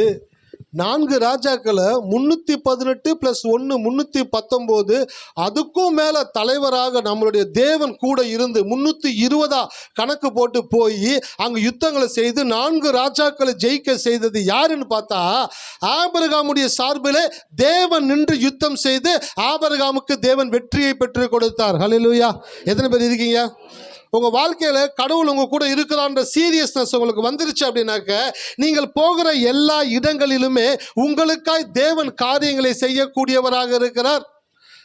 பைபிள் வசனம் இருக்குது, கர்த்தர் உங்களுக்காக நீங்கள். ஆபிரகாம் என்ன பண்ணாரு அப்படின்னு நான் உங்களுக்கு சொல்கிறேன். 318 பேரோட ஆபிரகாம் 319 போகிறாரு. போயிட்டு நின்று பிளான் போடுறாரு. இங்கே நில்லுங்கப்பா, அங்கே நில்லுங்கப்பா, இப்படி செய்யலாம் அப்படி செய்யலாம் யோசிச்சுட்டு இருக்கிறாரு. இவங்களுக்கு பண்ணுறதுக்கு முன்னாடியே கடவுள் என்ன பண்ணிட்டாருனாக்கா அவங்களுக்கு முன்பாக போய் அங்கே யுத்தத்தில் வெற்றியை கொடுக்கறதுக்கான எல்லா வேலைகளையும் தேவனே செய்து முடித்தார். ஹல்லேலூயா. எத்தனை பேர் இருக்கீங்க? எத்தனை பேருக்கு கிதியோனை பற்றி தெரியும் பைபிளில்? கிதியோனுக்கிட்ட கடவுள் சொல்கிறாரு, சத்துருக்களை உன் கையில் ஒப்பு கொடுப்போம்பா. அவன் சொல்கிறான், சார் அவங்கள எவ்வளோ பெரிய ஆட்கள், அவங்கள என்னால் ஜெயிக்க முடியுமா அப்படின்னு கிதியோன் கேட்குறான். கடவுள் சொல்கிறாரு, சரி அப்படின்னாக்க யுத்தத்திற்கு ஆட்களை திரட்டுப்பான்றாரு.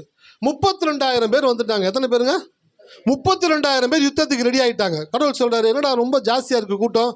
சார் அங்கே லட்சக்கணக்கில் இருக்குதாங்க சார், 32,000 கம்மி தான், வேணாம்பா 22,000 பேர்த்து அனுப்பிச்சிருப்பான்றாரு. 22,000 பேர் போயிட்டாங்க. அவன் பார்க்குறான், இவர் நம்மளை கொல்லாமல் விட மாட்டார் போலன்ட்டு 10,000 பேர் இருக்காங்க. 10,000 பேரை கூப்பிட்டு போயிட்டு இருக்கு. கடவுள் சொல்கிறார், நில்றாடுன்றார். என்ன பண்ண போகிறான்னு தெரியலையே, தண்ணி குடிக்க சொல்லுன்றார் எல்லாத்தையும். சார் எப்படி சார்? முழங்கால் போட்டு தண்ணி குடிக்கிறான் பார்த்தியா, அவனை வீட்டுக்கு அனுப்பிச்சிரு. அப்படியே தலையை வச்சு நாயை போல் நக்கி தண்ணி குடிக்கிறான் பார்த்தியா, அவனை மட்டும் தனியாக நிறுத்துன்றார். அதில் பார்த்தா 300 பேர் தான் தேடுறானுங்க. எத்தனை பேருங்க? 300 பேர் தான். மிச்சம் எல்லாம் வீட்டுக்கு அனுப்பிட்டார். எல்லாம் வீட்டுக்கு போயிட்டாங்க. 300 பேர். இவன் பார்க்குறான், 32,000 வந்து 10,000 ஆச்சு, 10,000 300 ஆச்சு. இன்னும் பக்கத்தில் போகும்போது நல்லா தெரிஞ்சு போச்சு அவருடைய பிளான் என்னன்ட்டு. என்னை மட்டும் கொண்டு போய் நிறுத்த போகிறாரு. என்னை மட்டும் அவனுக்கு என்ன பண்ண போகிறான் எனக்கா வச்சு, ஐயோ என்ன பண்ண போகிறாரோ கடவுள்னு சொல்லி பயந்துக்கிட்டு இருக்கிறான். கடவுள் சொல்கிறார், போப்பா அப்படின்றாரு. நான் சார் நீங்கள் இந்த மாதிரி சொல்கிறீங்களே சார், உனக்கு பயமாக இருக்குதா? ஆமாண்டவர், பயமாக இருக்காண்டவர். சரி நான் அவனு சொல்லட்டா, இப்போ எல்லாம் தூங்கிட்டு இருப்பாங்கல்ல, ஆமாம், அவங்க இருக்கிற இடத்துக்கு நீ போ, அங்கே என்ன பேசிக்கிட்டு இருக்காங்கன்னு கேளு அப்படின்றாரு. இவனும் போகிறான். போனால் சத்துருக்களுடைய பாளையத்தில் சத்துருக்கள் என்ன பேசிக்கிட்டு இருக்காங்க அப்படின்னாக்க, நான் ஒரு கனவு கண்டேன். யாருங்க? ஆமாம், இஸ்ரேல் மக்கள் அழிக்கிறதுக்காக வந்த சத்துருக்கள் பாளையம் இறங்கி இருக்கிறாங்க. அந்த பாளையத்தில் நைட்டு ஃபுல்லாக எல்லோரும் தூங்கிட்டு இருப்பாங்க. சில பேர் முழிச்சிருந்து பாளையத்தை பாதுகாக்கணும். அதில் 2 பேர் பேசிக்கிட்டு இருக்கிறாங்க. 2 பேரில் ஒருத்தன் சொல்கிறான், நான் ஒரு கனவு கண்டா மச்சான். என்னடா கனவு கண்ட? அதாவது ஒரு அப்பம் ஒன்று உருண்டு வருது. என்ன உருண்டு வருதுங்க? அப்பம். அப்படின்னா சாப்பிட்ற அப்பம் ரவுண்டாக இருக்கும். அப்பம் ஒன்று உருண்டு வந்து நம்மளுடைய கூடாரத்தில் மோதுது. மோதின உடனே கூடாரம் அப்படியே கீழே சாஞ்சிருச்சு. அவன் யோசிக்கிறான், என்னடா ஒரு அப்பம் வந்து உருண்டு விழுந்து ஒரு கூடாரம் சாயுமா? ஆமாடா, அப்படி தானே கனவு கண்டேன். அப்புறம் இன்னொருத்துக்கு அர்த்தம் சொல்கிறான், டேய் அந்த உருண்டு வர்ற அப்பம் யாருனாக்க, அந்த ஊரில் கிதியோன்னு ஒருத்தர் இருக்கிறான்டா, அவன் தான் அந்த அப்பம். இந்த கூடாரம் சாயுதுனாக்க இங்கே இருக்கிற லட்சக்கணக்கான மக்களையும் கடவுள் அழிக்க போகிறாரா, அதுதான் அந்த கனவுக்கு அர்த்தம்னு சொல்லி 2 பேரும் பேசிக்கிட்டு இருக்கிறாங்க. இதை கிதியோன் கேட்கும்படி தேவன் செய்தார். ஹல்லேலூயா. கேட்டுட்டு வர்றான், வந்து 300 பேர்கிட்ட சொல்கிறான், டேய் கர்த்தர் கட்டாயமாக நம்மக்கிட்ட அந்த அத்தனை பேர் நம்ம கையில் கொடுப்பார், வாங்க எல்லாரும் போகலான்ட்டு சீரியஸாக கடந்து போகிறோம். இப்போ இந்த இடத்துல கடவுள் என்ன பண்ணார்? 32,000 10,000 ஆக்கி 10,000 300 ஆக்கி எல்லாத்தையும் வீட்டுக்கு அனுப்பிச்சிட்டு 300 கிதியோனு மட்டும் போகிறாங்க. போகிறதுக்கு முன்னாடியே அங்கே தேவன் கனவை கொடுத்துட்டாரு. ஹல்லேலூயா. பைபிள் எப்படி படிக்கணும்னு கற்றுக் கொடுக்குறவங்களுக்கு நீங்கள் யோசிக்கிறதுக்கு முன்னாடி ஃபார்வர்டாக உங்களுக்கு தேவன் யோசிச்சுக்கிட்டு இருக்கிறாரு. உங்களுக்கு முன்னாடி தேவன் போய் கொண்டு இருக்கிறாரு. நீங்கள் என்ன பண்ணீங்கன்னா கடவுள் பின்னாடி வந்துக்கிட்டு இருக்கிற நினைக்கிறீங்க. ஒருபோதும் தேவன் தன் பிள்ளைகளை முன்பாக அனுப்புகிறவர் அல்ல, தன் பிள்ளைகளுக்கு முன்பாக போகிற தேவன் அவர். ஹல்லேலூயா. எத்தனை பேர் இருக்கீங்க? உங்களுக்கு முன்பாக தேவன் போகிறார். அந்த கிதியோன் சொல்கிறான், ஆண்டவரே இத்தனை லட்சம் ஜனங்களையும் நான் சொல்கிறத மட்டும் செய்டா, எக்காலத்தை ஊது, பானையை உட, தீவட்டியை 3 காரியங்கள் மட்டும் செய்யி, யுத்தத்தில் நீங்கள் தான் வெற்றி பெறுவீங்கன்னு. இவங்க எக்காலத்தை ஊதி பானையை உடைச்ச உடனே லட்சக்கணக்கான வீரர்களுக்குள்ள கலக்கம் உண்டாயிருச்சு. பட்டயத்தை எடுத்து ஒவ்வொருத்தரும் தனக்குள்ளே குத்தி கொண்டானுங்க. ஹல்லேலூயா. அவங்களுக்குள்ளே குத்திக்கிட்டு அவங்களே செத்து அவங்களே அந்த இடத்துல கிடக்குறாங்க. கடவுள் சொல்கிறாரு, கிதியோனுடைய பட்டயம் கர்த்தருடைய பட்டயம், கர்த்தருடைய பட்டயம் கிதியோனுடைய பட்டயம். பாருங்க, கடவுளை எவர்கள் சீரியஸாக பார்க்குறாங்களோ அவங்க லைஃப்பில் இருக்கிற சீரியஸான விஷயங்களை கூட தேவன் சிரிப்பாய் மாற்றக்கூடியவராக இருக்கிறார். உங்கள் லைஃப்பில் கடவுளை நீங்கள் எவ்வளோக்கு சீரியஸாக பார்க்குறீங்களோ அப்படி சீரியஸாக பார்க்கும் பொழுது உங்களுக்கு முன்பாய் கடந்து சென்று உங்களுக்காய் தேவன் யுத்தத்தை செய்யக்கூடியவராக.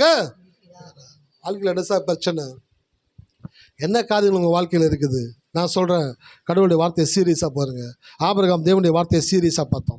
பாருங்கள், ஆபிரகாம் செஞ்ச ஒரு காரியம், எதிரிகளின் லக்கத்தை அறிந்து செயல்படுகிறவன் மனிதன், தேவனுடைய ஆற்றலை அறிந்து செயல்படுகிறவனே தேவ மனிதன். எத்தனை பேர் கவனிக்கிறீங்க? எதிரிகளின் இலக்கத்தை அறிந்து செயல்படுகிறவன் மனிதன், தேவனுடைய ஆற்றலை அறிந்து செயல்படுகிறவனே தேவ மனிதனாக இருக்கிறார். வசந்த வாசிங்களேன், மத்தேயு 1:23. எல்லாரும் எடுத்துக்கங்க. நன்றி ஆண்டவர். அவன் இதோ ஒரு கன்னிகை கர்ப்பவதியாகி ஒரு குமாரனை பெறுவாள், அவருக்கு இம்மானுவேல் என்று பெயரிடுவார்கள் என்று சொன்னான். இம்மானுவேல் என்பதற்கு தேவன் நம்மோடு இருக்கிறார் என்று அர்த்தமாம். இம்மானுவேல் என்பதற்கு தேவன் நம்மோடு இருக்கிறார் என்று அர்த்தமாம். இந்த வசனத்தை எத்தனை பேர் படிச்சிருக்கீங்க? எத்தனை பேர் படிச்சிருக்கீங்க? எல்லாருமே படிச்சிருக்கீங்க. ஆனால் அந்த வசனத்தினுடைய உண்மையான ஆழமான காரியம் நிகழ்ச்சி உணர்ந்திருக்கீங்களா?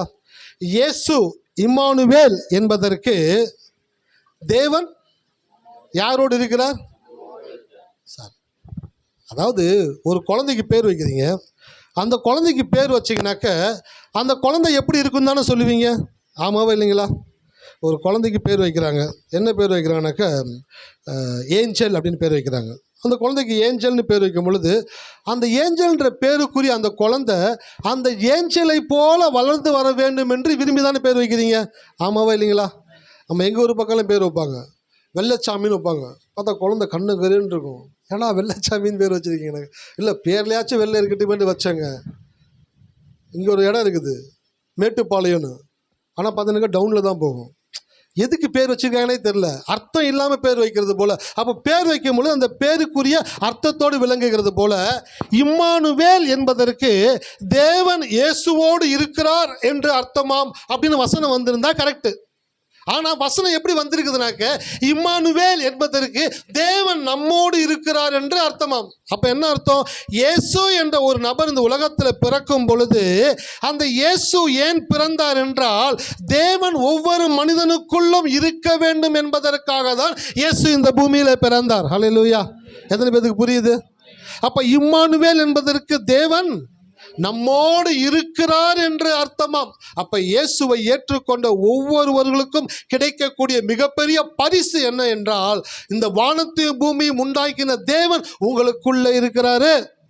என் பையனுக்கு இம்மானுவேல்னு பேரு. என் பையனுக்கு அடிக்கடி நான் சொல்கிற ஒரு காரியம் என்னன்னாக்கா, உன் பேர்லேயே நீ கடவுளை வச்சிருக்கடா. இம்மானுவேல் என்பதற்கு தேவன் நம்மோடு இருக்கிறார் என்று அர்த்தமா. உன் கூட கடவுள் இருக்கிறார்ன்றது என்னைக்கு நீ சீரியஸாக உணர்றையோ அன்னைக்கு தான் உன் வாழ்க்கையில் இருக்கக்கூடிய கடினமான காரியங்களை எல்லாம் தேவன் உனக்கு லெகுவாக்கி கொடுக்கக்கூடியவராக இருக்கிறார். இந்த மாலை வேலையில் நீங்கள் இந்த கூட்டத்தில் வந்தது நல்லது. ஒரு சத்தியத்தை வீட்டுக்கு எடுத்துகிட்டு போங்க. உங்கள் கூட யார் இல்லைனாலும் பரவாயில்லை, உங்களை விட்டு யார் போயிருந்தாலும் பரவாயில்லை, உங்களை விட்டு பிரிக்க முடியாத இணைக்கப்பட்ட தேவன் ஒருவர் உங்களுக்குள்ளே வாழ்ந்து கொண்டிருக்கிறார். ஹல்லேலூயா. எத்தனை பேர் இருக்கிறீங்க? உங்களுக்குள்ள தேவன் இருக்கிறார் சார். எல்லாரும் சொல்லுங்க, எனக்குள்ள தேவன் இருக்கிறபடினாலே என் வாழ்க்கையில் இருக்கிற எல்லா கடினமான காரியங்களையும் என் தேவன் லெகுவாக்கக்கூடியவராக இருக்கிறார். ஆமென். ஹல்லேலூயா.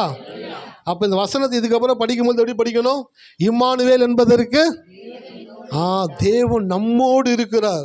அன்றைக்கு ஆபிரகாம் உணர்ந்து கொண்ட ஒரு வார்த்தை, தேவன் என்னோடு கூட இருக்கிறபடினாலே 4 ராஜாக்களாக இருந்தாலும் அவர்களை முறியடிக்கக்கூடிய ஆற்றல் எனக்குள்ளே தேவன் கொடுத்திருக்கிறபடினாலே நான் பயப்பட மாட்டேன். எல்லாரும் சொல்லுங்க, தேவன் எனக்குள்ள இருக்கிறபடினாலே நான் எதை குறித்தும் பயப்பட மாட்டேன். ஆமென். உங்களுக்குள்ள கடவுள் இருக்கிறான்ற இந்த சீரியஸ்னஸ் உள்ளுக்குள்ள வர வர வர வர நீங்கள் செய்கிற சின்ன சின்ன செயல்களில் கூட ரொம்ப சிறப்பாக செய்ய ஆரம்பிச்சிருவீங்க. ஏன் சில வேலைகளை உங்களால் சிறப்பாக செய்ய முடியல தெரியுங்களா? நீங்கள் மனுஷங்களை பார்க்குறீங்க, மற்றவங்களை பார்க்குறீங்க, மற்ற காரியங்களை பார்க்குறீங்க. அப்படி பார்த்துருக்கும் பொழுது உங்களால் ஒரு காரியத்தை சிறப்பாக செய்ய முடியல. என்னைக்கு நீங்கள் எனக்குள்ள கடவுள் இருக்கிறான்னு நினச்சி நீங்கள் ஒரு காரியத்தை பண்ணுறீங்களோ, ஒரு சின்ன ஒரு பாட்டு பாடினா கூட நான் சொல்கிறேன், அந்த பாட்டின் மூலமாக உங்களை தேவன் கனப்படுத்தக்கூடியவராக இருக்கிறார். ஹல்லேலூயா. சீரியஸாக பாருங்கள் சார், தேவனை சீரியஸாக பாருங்கள். நீங்கள் எவ்வளோ தேவனை சீரியஸாக பார்க்குறீங்களோ அவ்வளோக்கு எவ்வளோ தேவன் உங்களுடைய சார்பில் சீரியஸாக செயல்படக்கூடியவராக இருக்கிற. வசந்த வாசிங்க, வேகமாக கடந்து போகலாம். ஆதியாகமம் 14 இதோட முடிக்கிறேன்.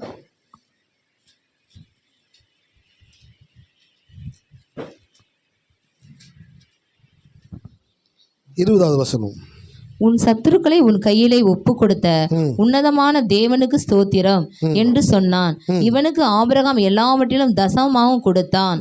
சோதோமின் ராஜா ஆபிரகாமை நோக்கி, ஜனங்களை எனக்கு தாரும், பொருட்களை நீ எடுத்துக்கொள்ளும் என்றான். அதற்கு ஆபிரகாம் சோதோமின் ராஜாவை பார்த்து, ஆபிரகாமை ஐஸ்வர்யவான் ஆக்கினேன் என்று நீ சொல்லாதபடிக்கு நான் ஒரு சரட்டையாகிலும் பாதரட்சியின் வாரையாகிலும் உமக்கு உண்டானவைகள் யாதொன்றையாகிலும் எடுத்துக்கொள்ளேன் என்று. போதும். ஹல்லேலூயா.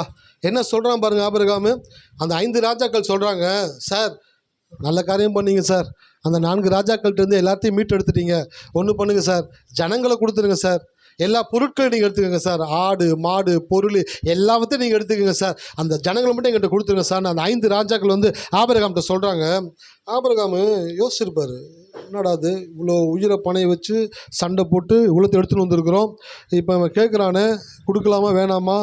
ஒரு நிமிஷம் கூட யோசிக்கவே இல்லை. என்ன தெரியுமா சொன்னார் ஆபிரகாம்? ஆபிரகாமை ஐஸ்வர்யவான் ஆக்கினேன் என்று நீ சொல்லாதபடிக்கு. அப்படின்னா என்னங்க அர்த்தம்? எனக்கு தேவன் ஒரு வாக்குத்தத்தம் கொடுத்திருக்கிறாரு 12ஆம் அதிகாரத்தில், நான் உன்னை ஆசீர்வதிக்கவே ஆசீர்வதித்து உன்னை பெருகவே பெருக பண்ணுவேன் என்று தேவன் வாக்குத்தத்தம் கொடுத்திருக்கிறபடினாலே நீ அநேகருக்கு ஆசீர்வாதமாக இருப்பாய் என்று தேவன் சொல்லியிருக்கிறபடினாலே இன்றைக்கு இந்த காரியத்தை நான் உங்ககிட்ட இருந்து வாங்கிட்டேன் அப்படின்னாக்க நாளைக்கு நீ சொல்லுவ ஆபிரகாம் இவ்வளோ ஆசீர்வாதமாக இருக்கிறதுக்கான காரணம் என்ன தெரியுங்களா? அந்த நாட்களில் நான் அவருக்கு எல்லா பொருளையும் கொடுத்தபடி தான் இன்னைக்கு ஆபிரகாம் ஆசீர்வாதம் இருக்கிறார், தவிர கடவுள் ஒன்று அவர் ஆசீர்வதிச்சதில்ல அப்படின்ட்டு நாளைக்கு நீ சொல்லாதபடிக்கு ஒரு சரட்டையை கூட உங்ககிட்ட இருந்து எடுக்க மாட்டேன். வசனத்தை படிக்கும் பொழுது சார் நீங்களா இருந்தால் என்ன செஞ்சிருப்பீங்க? நாங்கள் ஏன் சார் யுத்தத்துக்கு போக போகிறோம், நாங்கள் ஏன் 12 மணிக்கு சுடுகாட்டுக்கு போக போகிறோம், நாங்கள் ஏன் யுத்தத்துக்கு போக போகிறோம், இருக்கிற இடம் தெரியாமல் இருந்துட்டு போயிடணும், அமைதியாக இருந்துட்டு போயிடணும். நீங்கள் ஒரு இடத்துக்கு போகிறீங்க, சண்டை போட்டு எல்லாத்தையும் ஜெயிச்சுட்டு வர்றீங்க. அப்போ தோற்று போனவங்க கிட்ட வந்து சொல்கிறான், பொருட்களை எடுத்துக்கோங்க, ஆட்களை மட்டும் கொடுத்துருங்க. குன்றுவேன் போ. ஆளு மண்டையும் பார். ஃபுல்லாக 4 ராஜாக்கள்கிட்ட தோத்துட்டு துண்டைக்கானம் துணியக்கானம் ஓடி வந்திருக்கிறேன். நான் போய் ஜெயிச்சுட்டு வந்திருக்கிறேன். பொருட்களை எடுத்துக்கோங்க, ஆட்களை கொடுத்துருங்கன்னு கேட்குறேன். என்னடா பேச்சு இதை? குன்றுவேன் போ அப்படின்னு சொல்லக்கூடிய ஆட்கள் நீங்கள் எல்லாரும். என் மூஞ்சியை பார்த்தாலே தெரியுது. ஆனால் ஆபிரகாம் என்ன சொன்னா பார்த்தீங்களா?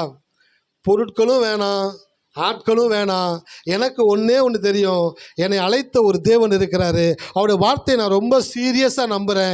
இன்றைக்கி நான் உங்ககிட்ட இந்த நிகழ்காலத்தில் உங்ககிட்ட ஒரு ஆசீர்வாதத்தை வாங்கிட்டேனாக்க எதிர்காலத்தில் என்ன பேச்சு நடக்கும் அப்படின்னாக்க, ஆபிரகாம் ஆசீர்வாதம் நான் தானே, நீயும் உன் பிள்ளைங்க உன் பேர பிள்ளைங்க எல்லாம் மார்த்தட்டி பேசிக்கிட்டு இருப்பீங்க. அதுக்கு ஒரு நாள் இடம் கொடுக்கவே மாட்டேன். என்னை ஆசீர்வதிப்பேன் என்று தேவன் சொல்லியிருக்கிறபடினாலே என்னை தேவன் ஆசீர்வதிப்பார் என்று சொல்லி கடவுளுடைய வார்த்தையை சீரியஸாக பார்த்தான். அதான் கேரக்டர் மோல்டிங். பாருங்க எப்படிப்பட்ட ஒரு தேவ மனுஷனாக இருக்கிறான் பாருங்க. ஜெயிச்சவனுக்கு தான் எல்லாமே சொந்தம். பைபிள் ஒரு வசனம் இருக்கு, கடன் வாங்கினவன் கடன் கொடுத்தவனுக்கு அடிமை. அதே போல யுத்தத்தில் யார்கள் ஜெயிக்கிறாங்களோ அவங்களுக்கு தான் எல்லாமே சொந்தம். ஆனாலும் உலகத்தின் நியதியை தாண்டி ஆபிரகாம் ஒரு காரியத்தை சிந்திக்கிறான். என்னை கடவுள் ஆசீர்வதிப்பேன்னு சொல்லியிருக்கிறபடினாலே கடவுளுடைய ஆசீர்வாதத்தை நான் பெருமையாய் நினைக்கிறேன். அவர் என்னை ஆசீர்வதிக்கிற வரைக்கும் நான் என்ன பண்ணுவேனாக்கா பொறுமையாய் காத்து கொண்டிருப்பேன் என்று சொல்லி அமைதியாக இருக்கிறான். ராஜா எல்லாத்தையும் எடுத்துகிட்டு போகிறாங்க, ஆட்கள் பொருட்கள் எல்லாம் கூட்டிகிட்டு போகிறாங்க, ரிலாக்ஸாக பார்த்துக்கிட்டே இருக்கிறான். அவனுடைய ஒவ்வொரு அசைவுகளையும் தேவன் பார்க்கக்கூடியவராக இருந்தார். ஹல்லேலூயா. எனக்கு இந்த தேவன் ரொம்ப பிடிக்குது சார். ஏன் தெரியுங்களா?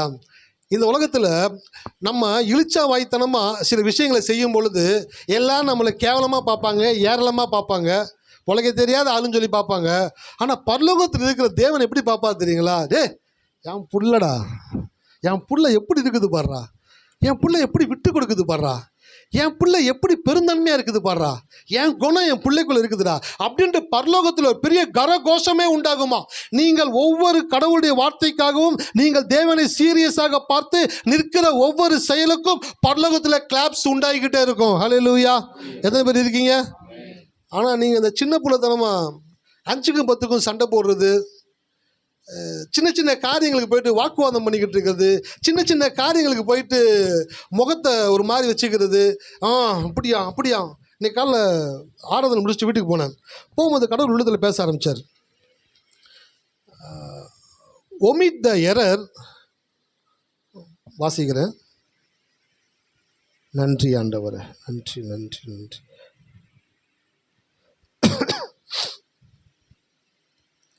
Jesus, hallelujah. நன்றி.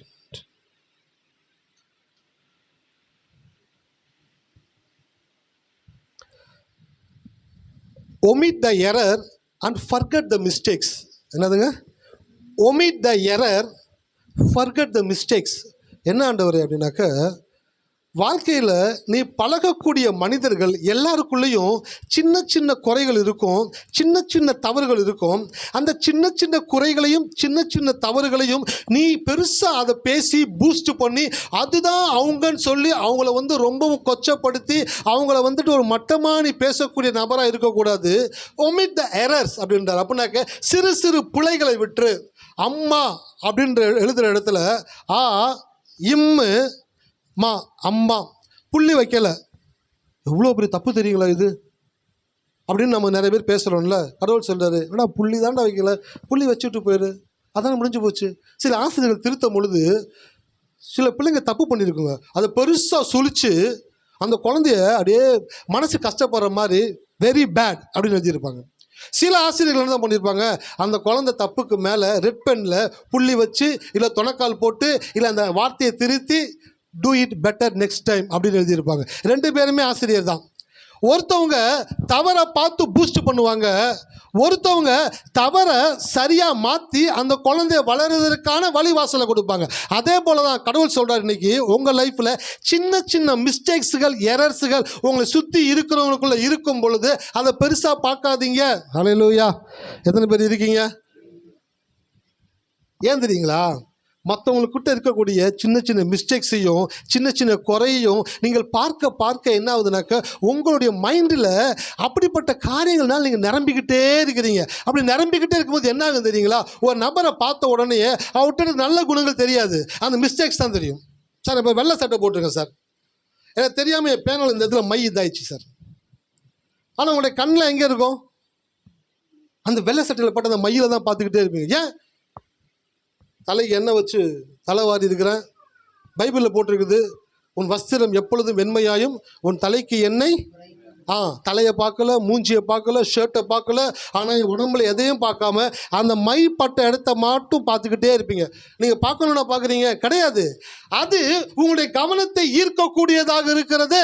அதே போல் தான் கடவுள் சொல்கிறாரு, நீ உன்னுடைய சக மனிதர்களோடு கூட பழகும் பொழுது மிஸ்டேக்ஸையும் எரர்ஸையும் பார்த்துக்கிட்டே இருக்காத. நீ பார்த்துக்கிட்டே இருந்தனாக்கா பெர்ஃபெக்டான இந்த உலகத்தில் ஒருத்தனும் கிடையாது. ஹல்லேலூயா. இயேசு சொன்னார், இயேசுகிட்ட ஒருத்தர் வந்து சொல்கிறான், நல்ல போதகரே, நித்திய ஜீவன் அடைவதற்கு என்ன நன்மையை? இயேசு சொன்னார், பரவாயில்ல நம்ம நல்லா உயர்த்தி பேசுகிறானே, வாடகைங்களா பக்கத்தில் உட்காரா அப்படின்னு சொல்லலை. என்னது நான் சொன்னார்? நல்ல போதகரேவா, இங்கே வா, தேவன் ஒருவனை தவிர வேறு ஒருவனும் நல்லவன். அப்போ என்ன சொல்கிறாரு? இயேசுவே சொல்கிறாரு, டேய் கடவுள் ஒருத்தர் தாண்டா நல்லவர், உலகத்தில் வேறு யாரும் நல்லவங்களே கிடையாது. எல்லாருக்குள்ளேயும் குறைகள் பிழைகள் இருந்து கொண்டே தான் இருக்கும். அதை பார்க்குற வரைக்கும் நீ வாழ்க்கையில் பெரிய காரியத்தை செய்யவே முடியாது. அவங்கள பார்க்கும் பொழுது தான் அதுதான் உன் கண்ணில் தெரிஞ்சுக்கிட்டே இருக்கும். என்னுடைய அலுவலகத்தில் வேலை பார்க்கும் பொழுது என் கூட இருக்கிற அநேகர் வந்து மற்றவங்களை குறித்து பேசிக்கிட்டே இருப்பாங்க. அந்த இடத்துல நான் இருக்கவே மாட்டேன். நான் போனேன் அப்படின்னாக்கா பேசவே மாட்டாங்க. ரெண்டு காரியம் நடக்கும். நான் போனால் பேச மாட்டாங்க, அப்படி பேசினாங்க அப்படின்னாக்கா அந்த இடத்த விட்டு நான் எந்திரிச்சு போயிடுவேன். ரெண்டு காரியங்கள் நடக்கும். ஒருத்தர் கூப்பிட்டு கேட்டார், என்னப்பா எல்லாரும் பேசிக்கிட்டு இருக்காங்க, பல விஷயங்களை விசாரிக்கிறாங்க, கேட்குறாங்க, யாரை குறித்து நீ தெரிஞ்சுக்கிற மாட்டியே? நான் சொன்னேன், எனக்கு ஒருத்தரை குறித்து தெரிஞ்சுக்கிறது ரொம்ப விருப்பம். அது என்னுடைய தேவன். அவரை குறித்து தெரிஞ்சுக்கிறதுக்கே என் வாழ்நாட்கள் பத்தாது. ஆனால் இவங்க என்ன பண்ணுறாங்க, அவங்க என்ன பண்ணாங்க, அவங்க ஃபேமிலியில் என்ன, அவங்க வீட்டில் என்ன, இவங்க வீட்டில் என்ன, இவங்க எப்படி போனாங்க, எப்படி வந்தாங்க, அதை குறித்து எல்லாம் தெரிஞ்சுக்கிட்டு இருந்தேன் அப்படின்னாக்க நான் தேவனோடு செலவிடக்கூடிய நல்ல நிமிடங்களை நான் இழக்கக்கூடியவனாக இருக்கிறேன். ஹல்லேலூயா. சார், மற்றவங்களை குறித்து தெரிஞ்சுக்கிறதுக்கு ஒரு நாள் இன்ட்ரெஸ்ட் காட்டவே காட்டாதீங்க. என்ன பண்ண முடியும் அவங்களால தெரிஞ்சுக்கிட்டு? ஏதாச்சும் சரி செய்ய முடியுமா அவங்களால? ஒன்றும் சரி செய்ய முடியாது. ஒன்று செய்யலாம், அவங்களுக்காக ஜெபிக்கலாம். ஆண்டவரே, அந்த குடும்பத்தை நீங்கள் தான் நல்வழிப்படுத்தணும், நல்லா பார்த்துக்கணும், நல்லா நடத்தணும், அவங்களுக்கு உதவி செய்யுங்க ஆண்டவரே அப்படின்னு சொல்லி ஜெபிக்கலாம். அப்போ கடவுள் சொன்னார், omit the error, forget the mistakes. மன்னிச்சு விட்றா. பேதுரு இயேசு யாருன்னு தெரியாதுன்னு சொல்லிட்டான். இயேசு வந்து கேட்குறாரு, யோனாவின் குமாரனாகிய சீமோனு, இவர்கள் எல்லாரும் நீ என்னிடத்தில் அன்பாக இருக்கிறாயா? ஆமாண்டவரே, நான் உம்மை நேசிக்கிறேன் என்பதை நீர் அறிவீர். என் ஆடுகளை மேய்ப்பாயாக. யாருன்னே தெரியாதுன்னு சொல்லிட்டு போனவனை டைனிங் டேபிளில் உட்கார வச்சு விசாரிச்சுக்கிட்டு இருக்கிறது. யோனாவின் குமாரனாகிய சீமோனே, இவர்கள் எல்லாரும் இடத்துல அன்பாக இருக்கிறாயா? நீங்களாம் அப்படி பண்ணியிருப்பீங்க. எங்கே அவனை கொண்டு வா, இங்கே கொண்டு வா ஃபஸ்ட். அவனை என்ன பண்ணுறான் பாரு. ஏன் நம்மளை யாருன்னு தெரியாதுன்னு சொல்லிட்டு போயிட்டானே அப்படின்ட்டு கோபம் வெறியும் இருக்கும். ஆனால் இயேசு எப்படி ரிலாக்ஸாக இருக்கிற பாருங்க. omit the errors, forget the mistakes. ஹல்லேலூயா. எப்போதுல நீங்கள் வாழ்க்கையில் ஃப்ரீ ஆவீங்க? மற்றவங்ககிட்ட இருக்கக்கூடிய குறைகளையும் குற்றங்களையும் பார்க்க பார்க்க நீங்கள் ரொம்ப கனமாகிக்கிட்டே இருப்பீங்க. ஏன் கனமாகிட்டே இருப்பீங்க? நிறைய விஷயங்கள் உங்கள் மைண்டில் நீங்கள் ஸ்டோர் பண்ணிக்கிட்டே வரீங்க. தலை கனமாயிருச்சு அப்படின்னாக்க வாழ்க்கை ரொம்ப கஷ்டமாயிரும். தலை கனம் வரவே கூடாது. தலை கனம் யாருக்கு வரும்னாக்க மற்றவங்களுடைய தவறுகளையும் குறைகளையும் பார்த்து கொண்டே இருக்கிறவங்களுக்குள்ள தலை கனம் வர ஆரம்பிச்சிடும். தலை வெயிட் ஆயிடுச்சுனாக்கா வாழ்க்கை ரொம்ப வெயிட் ஆயிரும். யார் தெரியுங்களா ரொம்ப ஃப்ரீயாக இருப்பாங்க? omit the errors, forget the mistakes. மன்னிங்க, மற்றவங்களுடைய தவறுகளை மன்னிங்க, மற்றவங்களை மனதார மன்னிங்க. அவங்க செய்கிற சின்ன சின்ன தவறுகளை ரிலாக்ஸாக விடுங்க, அதை பெருசாக எடுத்துக்கிறாதீங்க, அதை பற்றி பேசவே பேசாதீங்க. அப்படி இருக்கும் பொழுது நீங்கள் ஃப்ரீயாக உணர்வதை உங்கள் தேவன் உங்களுக்கு காண்பிக்கக்கூடியவராக இருக்கிறார். ஹல்லேலூயா. எத்தனை பேர் இருக்கீங்க? ஆபிரகாம் நிகழ்காலத்தில் இருக்கிறத பற்றி யோசிக்கல, எதிர்காலத்தில் என் தேவன் எனக்கு என்ன வைத்திருக்கிறார் என்பதை ஆபிரகாம் யோசித்தபடினாலே, அதை சீரியஸாக பார்த்தபடினாலே அவன் அந்த ராஜாக்கள் கொடுத்த எந்த வெகுமதியும் அவன் எடுத்துக்கொள்ளவில்லை. நான் திருமணமானப்போ ரொம்பவும் கீழ்நிலையில் தான் இருந்தேன். ரொம்ப குறைவான சம்பளம், வீட்டு வாடகை, கல்யாணத்துக்கு வாங்கின கடன் எல்லாம் அப்படியே போட்டு அழுத்திக்கிட்டே இருந்துச்சு. ஒரு துணி எடுக்க முடியாது, ஒரு நல்ல ட்ரெஸ் எடுக்க முடியாது, ஒரு ஹோட்டலில் போய் நல்லா சாப்பிட முடியாது. ரொம்பவும் ஒரு கீழ் ரொம்ப மட்டமான ஒரு எதையுமே விரும்புகிறது எதையுமே செய்ய முடியாத ஒரு வாழ்க்கை வாழ்ந்துக்கிட்டு இருந்தேன். என் ஒய்ஃபுக்கு பர்த்டே வந்துச்சு, ஃபஸ்ட்டு பர்த்டேனாக்கா திருமணமான பிற்பாடு ஃபஸ்ட்டு பர்த்டே. என்ன கிஃப்ட் வாங்கி கொடுத்துருப்பேன்னு யோசிச்சு பாருங்க, யாராச்சும் சொல்லுங்களேன். 20 ரூபாய்க்கு நாவு ஒரு உருவாக்கும் சக்தி அப்படின்னு புக்கு வந்து கையில் கொடுத்தேன். அவங்க பார்த்தாங்க. ஆனால் அந்த புக்கை பல வருஷம் படித்தாங்க. என்னை விசுவாசத்தில் நடத்துகிறதும் அவங்க தான். நான் இங்கே நின்று பேசும்போது நீ நினச்சிக்கூடாது, பயங்கர விசுவாசமாக இருப்பலாம், ரொம்ப சந்தேகமான ஆள், ரொம்பவும் பிற்போக்கான சிந்திக்கக்கூடியவன், ஒரு வேலை செய்யணுன்னாக்கா ரொம்ப யோசிப்பேன், வேணாம் அந்த வேலை எதுக்கு செய்யணும்னு யோசிப்பேன். அப்படி பின்தட்டில் இருந்த என்னைய அந்த நாம ஒரு உருவாக்கும் சக்தின்னு புஸ்தகத்தை வாங்கி கொடுத்து அவங்க படிக்க ஆரம்பித்தாங்க. படிக்க படிக்க படிக்க கடவுளுடைய வார்த்தை கேட்க கேட்க இன்றைக்கு இந்த இடத்துல நின்று நான் பிரசங்கம் பண்ணுறேன் அப்படின்னாக்கா தேவன் சாட்சியாக இருக்கிறாரு. அவங்களுடைய புஷ்ஷு இல்லை அப்படின்னாக்கா நான் புஷ்ஷுன்னு போயிடுவேன். ஹல்லேலூயா. அவங்களுடைய புஷ்ஷு இல்லை அப்படின்னாக்கா நான் புஷ்ஷுன்னு போயிடுவேன். அன்றைக்கி 20 ரூபாய்க்கு அவங்களுக்கு பர்த்டேக்கு கிஃப்ட் வாங்கி கொடுத்தேன். ஆனால் இன்றைக்கி கர்த்தருடைய சமூகத்தில் வந்து சொல்கிறேன், இன்றைக்கி அவங்க என்ன கேட்டாலும் வாங்கி கொடுக்கக்கூடிய அளவுக்கு என்னை தேவன் ஆசீர்வதித்திருக்கிறார். ஹல்லேலூயா. அப்போ அன்னைக்கு நான் இருக்கும் பொழுது எனக்கு ஒன்று தெரியும், இந்த எதிர்காலம் ரொம்ப பிரகாசமாக இருக்கும். நான் நம்புகிற கடவுளை பற்றி எனக்கு தெரியும். அவர் என்னை விட்டுற மாட்டார். அவர் சிறியவனை புழுதியிலிருந்து எடுத்து எளியவனை குப்பையிலிருந்து உயர்த்தி பிரபுக்களோடு உட்கார பண்ணி மகிமையில சிங்காசனத்தை சுதந்தரிக்க பண்ணுகிற தேவனை நான் ஆராதிக்கிறபடினால என் வாழ்க்கை இப்படியே இருந்துடாது.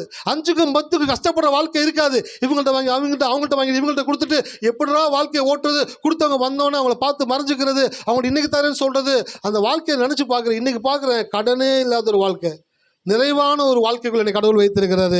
எனக்கு மட்டும் செய்கிற தேவன் அல்ல, உங்கள் ஒவ்வொருவருக்கும் அவர் செய்யக்கூடியவராக இருக்கிறார். ஹல்லேலூயா.